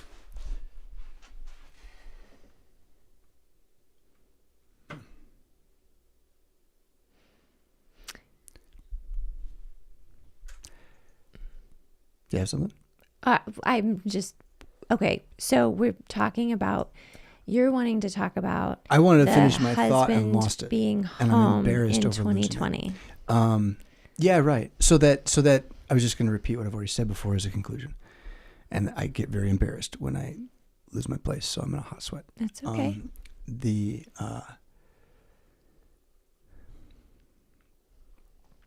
The challenge that we have faced as a couple and as a family is the physical proximity of male acting as male in the space, whereas before I was acting as a neutered. I was a gelding. I was a effeminate man, and not so much that I couldn't grow facial hair or didn't like my wife, but my mannerisms, my mode of talking, my attempt to control the table, any of those things were all done with very modernized, I would say feminized suppositions. What we've been trying to do now is figure out how to change, because I've learned all of those things that I did because I was taught to do them in the society, to act a certain way, be a certain way. That's part of why I'm angry all the time, is because I'm tired of having to not be me, tired of having to put a cork in it. And it's not a cork in my thoughts or my mouth. It's a cork in my manhood. Honestly, my masculinity, the fact that I'm proud of it. And I'm not alone. And there's a lot of guys who feel this way. All of us feel this way right now. So what's happened is I'm letting it out of the bottle a little bit in the home. And I mean, I'm trying really carefully, just open the cork and spray a little out and see what happens. And initially it's everyone runs wild. Oh my goodness. And then we all calm down again and I do it again. No one's as mad this time I did it. Okay, good. So I've been able to kind of gradually salt this place with what I'm learning. I think it feels like I'm on fire though. You guys are why he's changing stuff everywhere. I'm very, very much aware of how big I am, how in the way I am, how much my statements and passions just like have their waves that move the whole place. And so, and I'm aware of how, post 2020, like trying to find a way through all that and sharing it with everybody all the time, that just scared everybody a whole bunch. And so, learning to hold back, to in leadership, retain my own thoughts and then bring them when I think others can hear them and come along. The thing that we're struggling with is the physical male being the physical head of the home, not living in this kind of co-partnership wherein it's our home and my primary task is to keep you happy. Mm-hmm. This is my home and my primary task is to keep my son alive. Those are very different worlds. It doesn't mean I don't want you to be happy. And it doesn't mean you can't try to keep your wife be happy and have your son turn out fine. You can, but we're at a time again where sons aren't going to be sons much longer if we don't start letting them be men. And that means the men, again, are going to need to take up space in their homes if they haven't. Or if they've lived a life of putting off what they feel is their due just because they are who they are, because it's theirs and they've put it off. At some point, it's going to break them. And they have to give themselves recognition for who they are and what they've done. Every man needs that kind of recognition, preferably from his father, ideally from his wife as well. But at the end of the day, it's got to be from himself. And don't get me wrong, Jesus is more important than all of this. Right? But I'm not talking about spirituality right now. I'm talking about like how a man walks down the street with his head held high. How does he know when he goes down there, it'll be good today? Because he knows who he is. He's not afraid of it. He knows when he goes home, it's his home. We have a lot of men trying to juggle home right now. They're trying to balance home. They're trying to make home into a TV show. They're trying to make it look like what they've seen and heard everywhere else. And usually it's to keep their women happy. Whatever that means. They mean different things too. But at the end of the day, the guy is physically operating based upon the up or down of his wife. And it is ceasing to do that and just operating as myself, figuring out whatever that means, that has been the hurdle for us. And here we are, still talking about it. Hallelujah for that. This is going to be different for everybody. But I tell you, if you unplug for a bit, you'll be real surprised what you find. Give yourself the time to think on it. We as a family, and for all of my teaching of Ephesians 5, it's Ephesians 6 and the kids, and how they've kind of taught me, that shows me the flaw in the way that I was living. I don't think that you go back to any of my sermons on Ephesians 5. I don't think I told falsehoods. I don't think I believe wrongly. A fish doesn't notice the water it's swimming in. And having been reared, programmed, I would even say, to operate a certain way in the home, changing that is going to give trouble to everybody, anybody. Some of what has been the learning curve here has been our boy, who as he reaches age 12, 13 soon, kids got capacity to like break and build stuff. And seeing the way that he takes space from others, and thinking about what that means for him as a small animal with his pack that he's in versus the girls, as he takes my space, and I watch him do it, get away with it or not get away with it, like that relationship of man to space, man in space, is just very different than woman in space. And so when man decides to retake ownership of his space, the biggest thing to get used to is the man, because we're just not used to having men around. We really aren't. The men have been gentled, and that's a Robert Jordan reference, by the way. Yeah. So, how do you learn to undo your gentling without becoming harsh? How do you learn to be strong while remaining gentle? I think there's a difference between gentle and gentling. Being made so that you have no strength versus using your strength with capacity to be gentle. The best man is going to do that. But again, I'm trying to talk to listeners more than you, Meredith, and to say that if you're going to try to change, if you're going to try to become more like man and woman in Christ in the Scriptures, if you're going to fight against the spirits that are fighting against us, then the most important thing to recognize is how much more space a man takes than a woman. He just takes more space. And then, if the man has spent his entire marriage trying to give the woman all the space, maybe that's why a lot of the guys feel the way they do. And I'm saying that so a lot of guys out there think about it. Think about it. And ladies, think about it. You've loved that he gave you the space. I don't doubt it. And he loves what you did with it. It's not like he hates that. It's just that he doesn't have enough of his own somehow. And the more the world forces him into his home, right, when he can't go to the office and have the office be the place where he hangs out with the guys, well, yeah, then he's got to come home. And I'd rather be home and with my people than with a bunch of people that are not my people, personally. So that also I've learned, as much as my people aren't quite used to how big I am, and neither was I, they're still mine. And they're going to be big like me soon enough, I think. So, in different ways.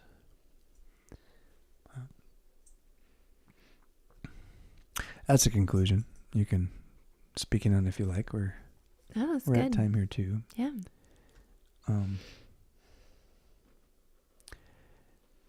If you enjoy Stop the White Noise, we would appreciate it if you would support us. Subscribestar.com/REVFISK is the simplest way for you to do that. You can also subscribe to my newsletter, Ziklag Daily, at revfisk.com and become a paying subscriber.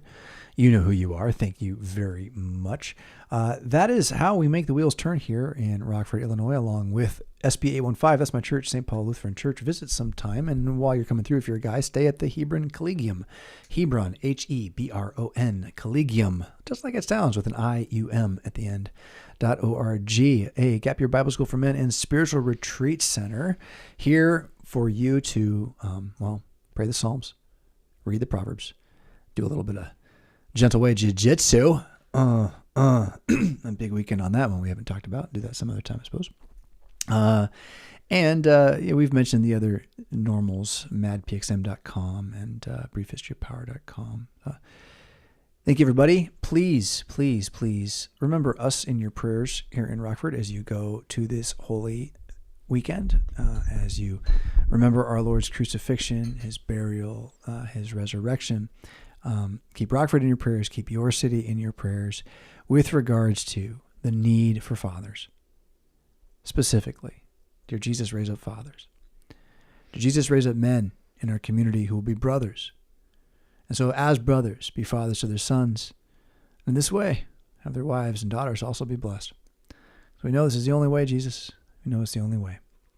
Jesus Christ is risen from the dead. That means you've been paid for. That makes you immortal now, and he's not going to be long anyway. You found Stop the White Noise with Jonathan and Meredith. I'm Jonathan. And I'm Meredith. Don't wallow in the muck with those who have no hope, but lift up your head all the more as you see the day approaching. Rock on and alleluia.